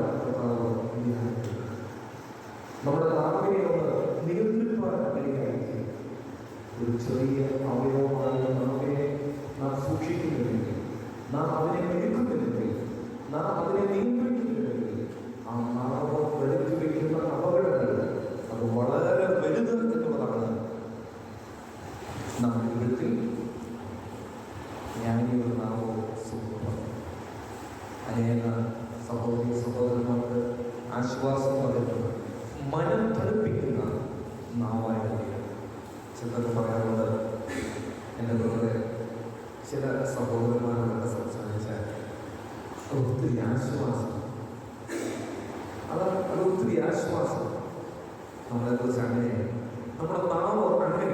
ഒരാൾ നമുക്ക് ഫോൺ ചെയ്യുമ്പോൾ, നമ്മൾ നേരിട്ട് സംസാരിക്കുമ്പോൾ, നമ്മൾ മറ്റൊന്നിലേക്ക് സംസാരിക്കുമ്പോൾ എൻ്റെ നാവ് ആ കേൾക്കുന്ന, എൻ്റെ നാവിൽ നിന്ന് വരുന്ന വാക്കുകൾ കേൾക്കുന്ന ആ വ്യക്തിക്ക് ആ മനം തണുക്കുന്ന, ആ ഒരു ആശ്വാസം ലഭിക്കുന്ന വാക്കുകളായി തീരുവാൻ കർത്താവ് സഹായിക്കട്ടെ.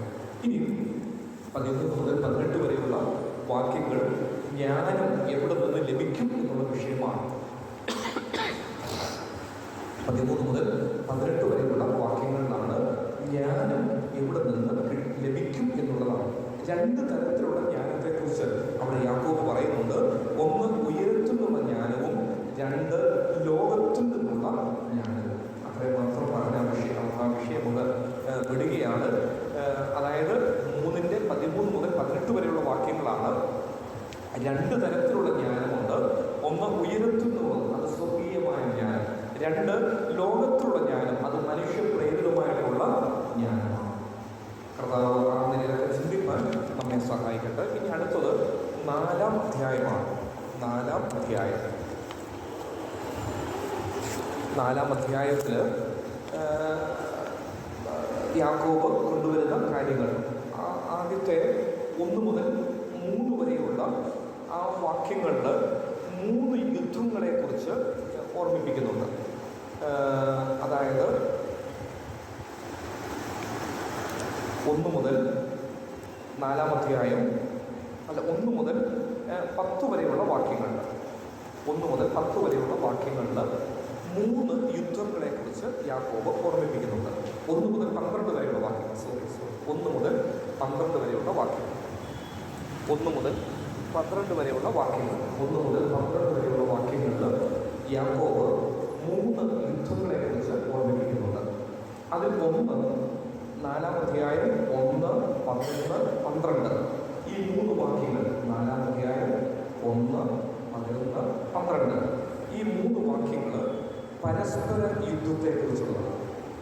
4-ാം അധ്യായം 1, 11, 12 ഈ 3 വാക്യങ്ങൾ പരസ്പര യുദ്ധം. ഇനി 1 മുതൽ 3 വരെയുള്ള വാക്യങ്ങൾ നമ്മോട് തന്നെയുള്ള യുദ്ധം. നമ്മോട് തന്നെയുള്ള യുദ്ധം. നമ്മോട് തന്നെയുള്ള യുദ്ധം. 1 മുതൽ 3 വരെയുള്ള വാക്യങ്ങൾ. 4 മുതൽ 10 വരെയുള്ള വാക്യങ്ങളിൽ ദൈവത്തിനെതിരായിട്ടുള്ള പോരാട്ടം. ദൈവത്തിനെതിരായിട്ടുള്ള പോരാട്ടം.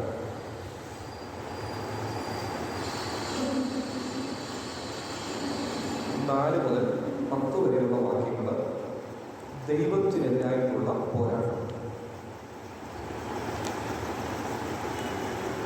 1 മുതൽ 12 വരെയുള്ള വാക്യങ്ങളിൽ യാക്കോബ് 3 യുദ്ധങ്ങളെക്കുറിച്ചാണ് പറയുന്നത്. ആ 3 യുദ്ധങ്ങളിൽ 1-ാം അധ്യായം, 4-ാം അധ്യായം, 1, 11, 12 വാക്യങ്ങളിൽ പരസ്പര യുദ്ധം എന്നുള്ളതാണ്. 2, 1 മുതൽ 3 വരെയുള്ള വാക്യങ്ങളിൽ നമ്മോട് തന്നെയുള്ള യുദ്ധം എന്നുള്ളതാണ്. 3, 4 മുതൽ 10 വരെയുള്ള വാക്യങ്ങളിൽ ദൈവത്തിനെതിരായിട്ടുള്ള പോരാട്ടം എന്നുള്ളതാണ്. അതിൽ ഒന്നാമത്തേത് പരസ്പര യുദ്ധം. യാക്കോബ് ആരംഭിക്കുന്നത് എന്താണ്? നിങ്ങൾ ശണ്ഠയും കലവും എവിടെ? ശണ്ഠയും കലവും, പരസ്പര യുദ്ധം.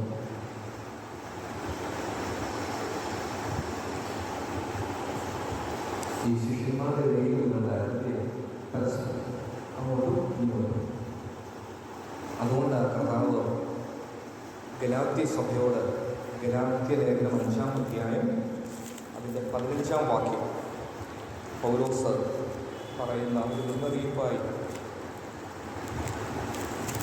ഗലാത്യർ 5-ന്റെ 15-ാം വാക്യം, നിങ്ങൾ അന്യോന്യം കടിക്കുകയും തിന്നുകയും ചെയ്താൽ. അന്യോന്യം. എഫേസ് ലേഖനം 4-ാം അധ്യായത്തിൽ ഇതേ ആശയം. ഫിലിപ്പി ലേഖനം 4-ാം അധ്യായം 1 മുതൽ 3 വരെയുള്ള വാക്യങ്ങളിൽ 2 സഹോദരിമാർ, ലവോദിക്കയും സമൃദ്ധി, 2 സഹോദരിമാർ പരസ്പരം യുദ്ധത്തോടുള്ളത്. അപ്പോൾ യാക്കോബ് പ്രാഥമികമായി ഓർമ്മിപ്പിക്കുക 1, 11, 12 വാക്യങ്ങളിൽ പരസ്പര യുദ്ധം. നമ്മുടെ ആത്മീയ ജീവിതത്തെ പരാജയപ്പെടുത്തുന്ന ഏറ്റവും വലിയ വിഷയം പരസ്പര യുദ്ധമാണ്. സഹോദരങ്ങൾ തമ്മിലുള്ള കാര്യം അതൊന്നും വിശദീകരിക്കുന്നില്ല. 2, നമ്മോട് തന്നെയുള്ള യുദ്ധം. അത് ഹൃദയത്തിനുള്ളിൽ നടക്കുന്ന യുദ്ധമാണ്. ഹൃദയത്തിനുള്ളിൽ നടക്കുന്ന യുദ്ധമാണ് നമ്മോട് തന്നെയുള്ള യുദ്ധം. ഈ ഹൃദയത്തിനുള്ളിൽ നടക്കുന്ന യുദ്ധമാണ് സഭയിലെ അനേകം പ്രശ്നങ്ങൾക്ക് കാരണമായി. ഹൃദയത്തിനുള്ളിൽ സംഭവിക്കുന്ന അനേകം കാര്യങ്ങൾ ചിന്തിച്ച് അത് സഭയിലേക്ക് കൊണ്ടുവരും. വിഷയങ്ങൾ വ്യക്തമായിട്ട് പറയുന്നത്. പിന്നെ 4 മുതൽ 10 വരെയുള്ള വാക്യങ്ങളിൽ ദൈവത്തിനെതിരായിട്ടുള്ള പോരാട്ടമാണ്. ദൈവത്തിനെതിരായിട്ടുള്ള പോരാട്ടം. ദൈവത്തിനെതിരായിട്ട് മാനുഷികമായ നിലയിൽ യുദ്ധം ചെയ്യുന്ന എങ്ങനെയാണ്? ദൈവത്തിന്റെ ശത്രുവായ ലോകം, ജഡം, പിശാച്. ലോകത്തോടും ജഡത്തോടും പിശാചിനോടും ഒരു വ്യക്തി കൂട്ടുപിടിക്കുമ്പോൾ ആരോട് യുദ്ധം ചെയ്യുകയാണ്? ദൈവത്തോട് യുദ്ധം ചെയ്യുക. അതാണ് അതിൻ്റെ അർത്ഥം. അതാണ് യാക്കോബ് കൊണ്ടുവരുന്നത്. ദൈവത്തിനെതിരായിട്ടുള്ള പോരാട്ടം, ദൈവത്തിനെതിരായിട്ടുള്ള യുദ്ധം. എങ്ങനെയാണ് ദൈവത്തിനെതിരായിട്ട് യുദ്ധം ചെയ്യുന്നത്? സ്വർഗത്തിൽ വസിക്കുന്ന തേജോമകനായ ദൈവത്തോട് ഒരു മനുഷ്യൻ എങ്ങനെയാണ് യുദ്ധം ചെയ്യുന്നത്? മനുഷ്യൻ യുദ്ധം ചെയ്യുന്നത് അവൻ ലോകത്തെയും ജഡത്തെയും പിശാചിനെയും സ്നേഹിക്കുവാൻ പോകുമ്പോൾ. ലോകം ദൈവത്തിന്റെ ശത്രുവാണ്, ജഡം പിശാച് ദൈവത്തിന്റെ ശത്രുവാണ്. ഇതിനോട് വിട്ടുപിടിക്കുമ്പോൾ, ഇതിനോട് ഞാൻ ചേരുമ്പോൾ അത് ദൈവത്തിനെതിരായിട്ടുള്ള യുദ്ധമായി മാറും. അതൊന്നും വിശദീകരിക്കുന്നില്ല, ഇത് പറഞ്ഞു മാത്രം മുൻപോട്ട് പോകുവാൻ ആഗ്രഹിക്കുക. യാക്കോബിന്റെ ലേഖനം 4-ാം അധ്യായം 1 മുതൽ 12 വരെയുള്ള വാക്യങ്ങളിൽ 3 കാര്യങ്ങൾ. 1 പരസ്പര യുദ്ധം, 2 ഹൃദയത്തിനുള്ളിൽ നടക്കുന്ന വ്യക്തിപരമായുള്ള യുദ്ധം, 3 ദൈവത്തിനെതിരായിട്ടുള്ള പോരാട്ടം. അത് വിശ്വാസികളുടെ 3 ശത്രുക്കൾ, ലോകം, ജഡം, പിശാച് എന്നുള്ളതാണ്. ഇനി ഇതിനുള്ള 3 ഗുണദോഷങ്ങൾ, ഈ പരസ്പര യുദ്ധം, നമ്മോട് തന്നെയുള്ള യുദ്ധം, ദൈവത്തിനെതിരായിട്ടുള്ള യുദ്ധം, ഇതിനുള്ള 3 ഗുണദോഷങ്ങൾ 4-ാം അധ്യായം 7-ാം വാക്യം. 1, ദൈവത്തിന് കീഴടങ്ങുക. ഇതിന്റെ സൊല്യൂഷൻ ഇവിടെ തന്നെ യാക്കോബ് പറയുന്നുണ്ട്. ഈ 3 യുദ്ധങ്ങൾക്കുള്ള സൊല്യൂഷൻ എന്താണ്? 1, 4-ാം അധ്യായം 7-ാം വാക്യം. എന്താ? ദൈവത്തിന് കീഴടങ്ങുക.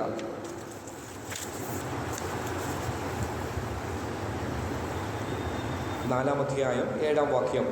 ആകയാൽ നിങ്ങൾ ദൈവത്തിന് കീഴടങ്ങുക. അതേപോലെ പരസ്പര യുദ്ധത്തിലും ഹൃദയത്തിനുള്ളിൽ നടക്കുന്ന യുദ്ധത്തിലും ദൈവത്തിനെതിരായിട്ടുള്ള യുദ്ധത്തിൻ്റെയും സൊല്യൂഷൻ എന്താണ്? നമ്മുടെ കർത്താവ് ദൈവത്തിന് നമുക്ക് കീഴ്. 4-ാമത്തെ 8-ാം വാക്യം, ദൈവത്തോട് അടുത്തു ചെല്ലുക. അടുത്ത പ്രദോഷം, അടുത്ത നിർദ്ദേശം 4-ാമത്തെ 8-ാം വാക്യത്തിലുണ്ട്. ദൈവത്തോട് അടുത്തു ചെല്ലുക, അടുത്തു ചെല്ലുക. 4-ാമത്തെ 8-ാം വാക്യം, ദൈവത്തോട് അടുത്തു ചെല്ലുവേൻ, എന്നാൽ അവൻ നിങ്ങളോട് അടുത്ത്. എങ്ങനെയാ ചെല്ലേണ്ടത്? എങ്ങനെയാണ്? ദാവീദിലൂടെ ദാവീദ് പാപം ചെയ്യുന്ന സമയത്തൊക്കെ 55-ാം സങ്കീർത്തനത്തിൽ, ദൈവമേ ഞാൻ നിന്നോട് പാപം ചെയ്തു, ഞാൻ നിന്നോട് പാപം ചെയ്തത്, എന്റെ പാപത്തെ എന്നോട് ക്ഷമിക്കണമേ എന്നുള്ള നമ്മുടെ കുറവുകൾ കണ്ട് ദൈവത്തോട് അടുത്ത് ചെല്ലുമ്പോൾ നമ്മുടെ ജീവിതത്തിൽ നമ്മുടെ കർത്താവ് നമ്മൾ അടുത്ത് വരുവാൻ ഇടയാണ്. ഇനി 3, ദൈവത്തിൻ്റെ സന്നിധിയിൽ താഴുക. 4-ാം അധ്യായം 9-10 വാക്യങ്ങളിലാണ്. 4-ാം അധ്യായം 9-10 വാക്യങ്ങളിൽ കർത്താവിൻ്റെ സന്നിധിയിൽ എന്താ താഴുകയും, കർത്താവിൻ്റെ സന്നിധിയിൽ താഴുകയും. 3 ഗുണദോഷങ്ങൾ അല്ലെങ്കിൽ 3 നിർദ്ദേശങ്ങൾ യാക്കോബ് നമ്മുടെ മുൻപിൽ കൊണ്ടുവരികയാണ്. 4-ാം അധ്യായം 7-ാം വാക്യം, ദൈവത്തിന് കീഴടങ്ങുക. 4-ാം അധ്യായം 8-ാം വാക്യം, ദൈവത്തോട് അടുത്ത് ചെല്ലുക. 4-ാം അധ്യായം 9-10 വാക്യങ്ങൾ, ദൈവത്തിന്റെ സന്നിധിയിൽ. ഇതാണ് ഇതിന്റെ സൊല്യൂഷൻ. ഇതാണ് ഇതിനുള്ള ആ ഗുണദോഷം. പരസ്പര യുദ്ധത്തിനും നമ്മോട് തന്നെയുള്ള യുദ്ധത്തിനും ദൈവത്തിനെതിരായിട്ടുള്ള യുദ്ധത്തിന്റെയും ഗുണദോഷം, സൊല്യൂഷൻ എന്ന് പറയുന്നത് നാം ദൈവസന്നിധിയിൽ താഴുക, ദൈവത്തോട് അടുത്ത് ചെല്ലുക, ദൈവത്തിന് കീഴടങ്ങുക എന്നുള്ളതാണ്. ഇനി 13 മുതൽ 17 വരെയുള്ള വാക്യങ്ങൾ, അതേ അധ്യായം തന്നെയാണ്. 13 മുതൽ 17 വരെയുള്ള വാക്യങ്ങളിൽ അതായത് ദൈവഹിതത്തെ അവഗണിക്കരുത്, ദൈവഹിതത്തെ നാം അവഗണിക്കരുത്. 13 മുതൽ 17 വരെയുള്ള വാക്യങ്ങളിലാണ് ദൈവഹിതത്തെ അവഗണിക്കരുത്.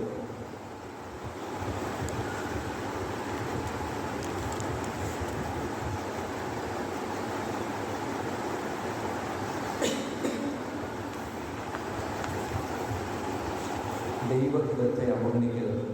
എന്തുകൊണ്ടാണ്? ആ 13 മുതൽ 17 വരെയുള്ള വാക്യങ്ങളിൽ യാക്കോബ് മനുഷ്യൻ്റെ നിസ്സാരത്വം, മനുഷ്യൻ്റെ ഒന്നുമില്ലായ്മയാണ് യാക്കോബ് അവിടെ കൊണ്ടുവരുന്നത്. 13 മുതൽ 17 വരെയുള്ള വാക്യങ്ങളാണ് ദൈവഹിതത്തെ അവഗണിക്കരുത്. എന്താ യാക്കോബ് കൊണ്ടുവരുന്ന ആശയങ്ങൾ?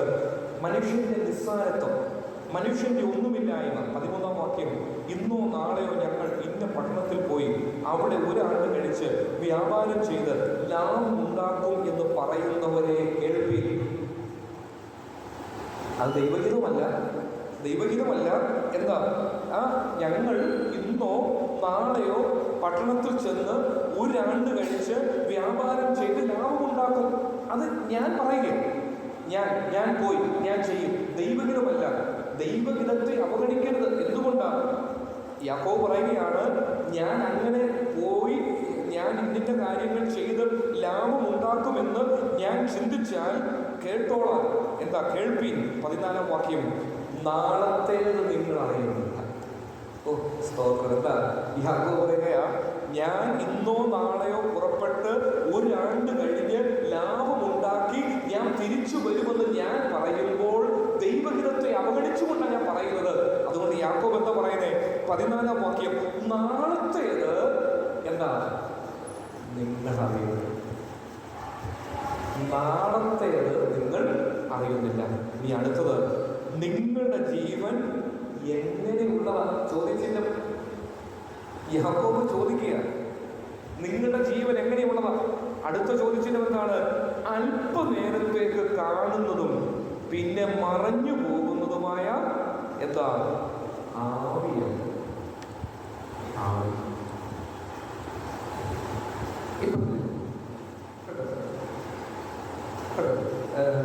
അതായത് ഇപ്പം, അതായത് 14-ാം വാക്യത്തില് എന്താ? നാളത്തേത് നിങ്ങൾ അറിയുന്നില്ല, അല്പനേരം കാണുന്നതും മറഞ്ഞു പോകുന്നതുമായാണ്. സൗകര്യമാർക്കറിയാം, ഈ ആവി അരി അങ്ങോട്ട് കൊണ്ടുകഴിഞ്ഞ് മാത്രം മുകളിൽ മരുമ്പോൾ ഓരോ ഇംപ്രഷനുകൾ ആവും. അല്പസമയം കഴിയുമ്പോൾ അത് മറഞ്ഞു. എന്ന സഹോദരന്മാരെ, ദൈവഹിതത്തെ അവഗണിക്കുക. യാക്കോബ് പറയുക, നമ്മളെങ്ങനെ പറയണം? കർത്താവിന് ഇഷ്ടമുണ്ടെങ്കിൽ, കർത്താവിന് ഹിതമാണെങ്കിൽ ഞങ്ങൾ ജീവിച്ചിരുത് ഇന്നിന്നത് ചെയ്യുമെന്നല്ലയോ പറയേണ്ടത്. നമ്മുടെ വായിൽ നിന്ന് എപ്പോഴും ഉണ്ടാകേണ്ട ഒരു ചിന്തയാണ്, എൻ്റെ കർത്താവേ അങ്ങയുടെ ഹിതം, ദൈവത്തിൻ്റെ ഹിതമാണ്. അങ്ങനെ പറയുന്ന ഒത്തിരി ദൈവമുണ്ട്. അവരെപ്പോൾ പറഞ്ഞാൽ അവരുടെ ആ സെൻറ്റൻസിൽ എന്താ കർത്താവിന് ഹിതമാണെങ്കിൽ കാര്യങ്ങൾ നമ്മൾ അങ്ങനെ വേണം പറയുവാൻ. എൻ്റെ മകൻ ഇപ്പോൾ ഇന്ന കോഴ്സ് എടുക്കുകയാണ്, ആ കോഴ്സ് അവന് 6 മാസം കഴിയുമ്പോൾ പൂർത്തീകരിക്കും, അത് കഴിയുമ്പോൾ ഇന്ന കമ്പനിയിലേക്ക് അവർ പ്രൊമോഷനൊക്കെ ആയി ഇരിക്കുകയാണ്. നോ, അത് ദൈവഹിതത്തെ ചോദ്യം ചെയ്യുക. നമ്മൾ പറയേണ്ടത് എങ്ങനെയാണ്? എൻ്റെ ബ്രദറെ, കർത്താവ് അനുവദിക്കുന്നെങ്കിൽ എൻ്റെ മകൻ്റെ കോഴ്സ് ഡിസംബറിൽ തീരും. കർത്താവിന് ഹിതമാണെങ്കിൽ മാർച്ചിലേക്ക് അവർ കമ്പനിയിൽ കയറാനൊക്കെ ഒരുങ്ങിയിരിക്കുക. അതാണ് ദൈവത്തിന്റെ ഹിതം. അല്ല മറിച്ച് എൻ്റെ ഇഷ്ടം ഞാൻ പറയുന്നെങ്കിൽ യാക്കോബ് പറയുക, സഹോദര സഹോദരി, നാളത്തെ പ്രഭാതത്തിൽ നീ എഴുന്നേൽക്കുമെന്ന് നീ അറിയുന്നുണ്ടോ? ആവിക്ക് തുല്യമാണ് ഈ ജീവിതം. മുൻപോട്ട് പോകാം. അടുത്ത അധ്യായത്തിലേക്ക് നമുക്ക് പ്രവേശിക്കാം. എന്താ യാക്കോബ് പറയുന്നത്? അതിൻ്റെ ഒടുവിൽ യാക്കോബ് പറയുന്നുണ്ട്, നിങ്ങളോ വമ്പ് പറഞ്ഞ് പ്രശംസിക്കുന്നു, ഈ വക പ്രശംസയെല്ലാം ദോഷമാകുന്നു. കർത്താവ് നമ്മെ സഹായിക്കുന്നത്. 5-ാം അധ്യായത്തിലേക്ക് നമുക്ക് പ്രവേശിക്കാം. 5-ാം അധ്യായത്തിൽ അനേക ആത്മീയ അർത്ഥങ്ങൾ യാക്കോബ് കൊണ്ടുവരുന്നുണ്ട്. അത് ചില കാര്യങ്ങൾ മാത്രം പറഞ്ഞ് പെട്ടെന്ന് അവസാനിപ്പിക്കാം. 5-ാം അധ്യായം, അവിടെ യാക്കോബ് കൊണ്ടുവരുന്ന കാര്യങ്ങളൊന്ന് പറയാം. ഒന്ന്, പ്രതിസന്ധികളിൽ പ്രാർത്ഥനാനിരതൻ എന്ന ഒരു വിഷയമാണ് 5-ാം അധ്യായം. 5-ാം അധ്യായം 1 മുതൽ 9 വരെയുള്ള വാക്യങ്ങൾ സാമ്പത്തികമായ പ്രതിസന്ധികൾ. 5-ാം അധ്യായം 1 മുതൽ 9 വരെയുള്ള വാക്യങ്ങൾ. 10 മുതൽ 16 വരെയുള്ള വാക്യങ്ങൾ ശാരീരികമായിട്ടുള്ള പ്രശ്നങ്ങളൊക്കെയാണ്. 17-ഉം 18-ഉം ദേശീയമായിട്ടുള്ള പ്രശ്നങ്ങൾ. 19-ഉം 20-ഉം സഭാ പ്രശ്നങ്ങൾ. ഈ പ്രതിസന്ധികളിൽ പ്രാർത്ഥനാ നിരതൻ എന്ന നിലയിലുള്ള ഒരു ആശയമാണ് യാക്കോബ് അവിടെ കൊണ്ടുവരുന്നത്. ഇങ്ങനെയെന്ന് പറയട്ടെ, 1 മുതൽ 6 വരെയുള്ള വാക്യങ്ങളിൽ ധനവാന്മാരോട് യാക്കോബ് സംസാരിക്കുക. ധനവാന്മാരോട്, അല്ലയോ ധനവാന്മാരെ, എന്താണ് ഈ ശേഖരിച്ചു വെക്കുന്നതിനെ കുറിച്ച്. നിങ്ങളുടെ ധനം ദ്രവിക്കും, ഉടുപ്പ് പുഴുവരിക്കും, പൊന്നും വെള്ളിയും കറപിടിക്കും. ഇതൊക്കെ പറഞ്ഞിട്ട് നിങ്ങളുടെ മേൽ വരുന്ന ദുരിതങ്ങൾ നിമിത്തം കരഞ്ഞ് മുറയിടുവീൻ. ഇനി 4-ാം വാക്യം, ഈ ധനവാന്മാർ പണം സമ്പാദിച്ച വിധം അവിടെ എഴുതി വെച്ചിരിപ്പുണ്ട്. ഇവർ സമ്പാദിച്ച വിധം എങ്ങനെയാണ്? ഇവരുടെ ഈ ധനം, ഈ പൊന്ന്, ഈ വെള്ളി, ഇതൊക്കെ ഇവർ സമ്പാദിച്ച വിധം എങ്ങനെയാ? 4-ാം വാക്യത്തിലുണ്ട്, നിങ്ങളുടെ നിലങ്ങളെ കൊയ്ത വേലക്കാരുടെ കൂലി നിങ്ങൾ പിടിച്ചു വെച്ചുവല്ലോ, അത് നിങ്ങളുടെ അടുക്കൽ. അതായത് ഇതെങ്ങനെയാണ് സമ്പാദിച്ചത്? വേലക്കാർക്ക് കൂലി കൊടുക്കാതെ അത് പിടിച്ചു വെച്ചുകൊണ്ട് സമ്പാദിച്ച ധനമാണ് ഈ ഇരിക്കുന്നത്. യാക്കോബ് പറയാം, മുഖം നോക്കാതെ പറയുന്നേ. യാക്കോബ് എന്താ പറയുന്നത്? കൊയ്തവരുടെ മുറവിളി സൈന്യങ്ങളുടെ കർത്താവായ ദൈവത്തിൻ്റെ ചെവിയിൽ എത്തിയിരിക്കുന്നു.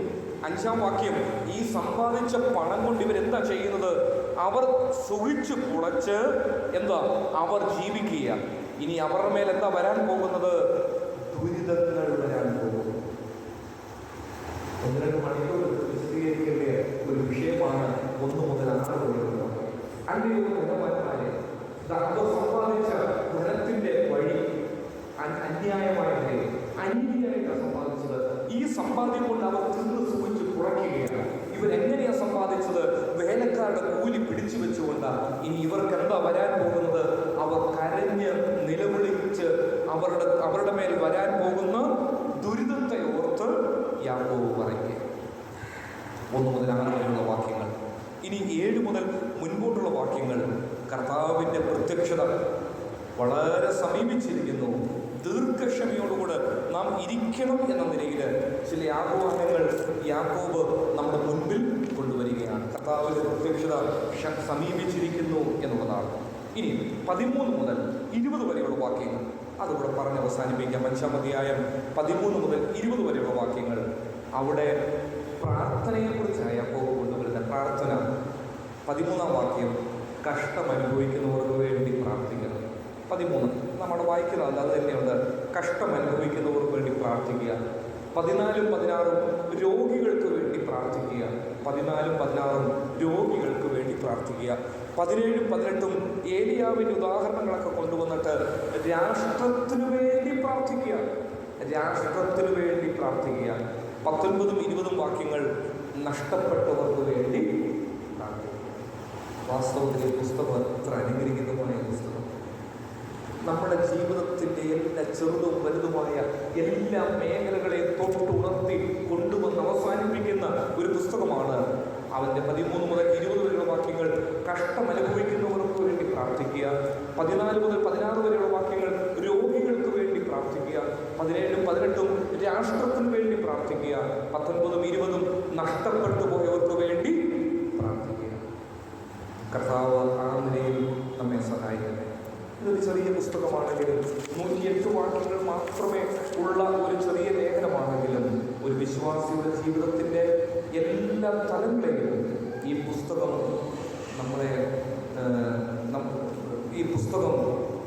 നമുക്ക് വിരൽ ചൂണ്ടുന്നു. വരും ദിവസങ്ങളിൽ ഇതൊരു പഠനം എന്ന നിലയിലാണെങ്കിലും നമ്മുടെ ക്രിസ്തീയ ജീവിതത്തിൽ, നമ്മുടെ ആത്മീയ ജീവിതത്തിൽ ഈ പുസ്തക പഠനം ഒരു അനുഗ്രഹമായി തീരുവാൻ കർത്താവ് സഹായിക്കട്ടെ.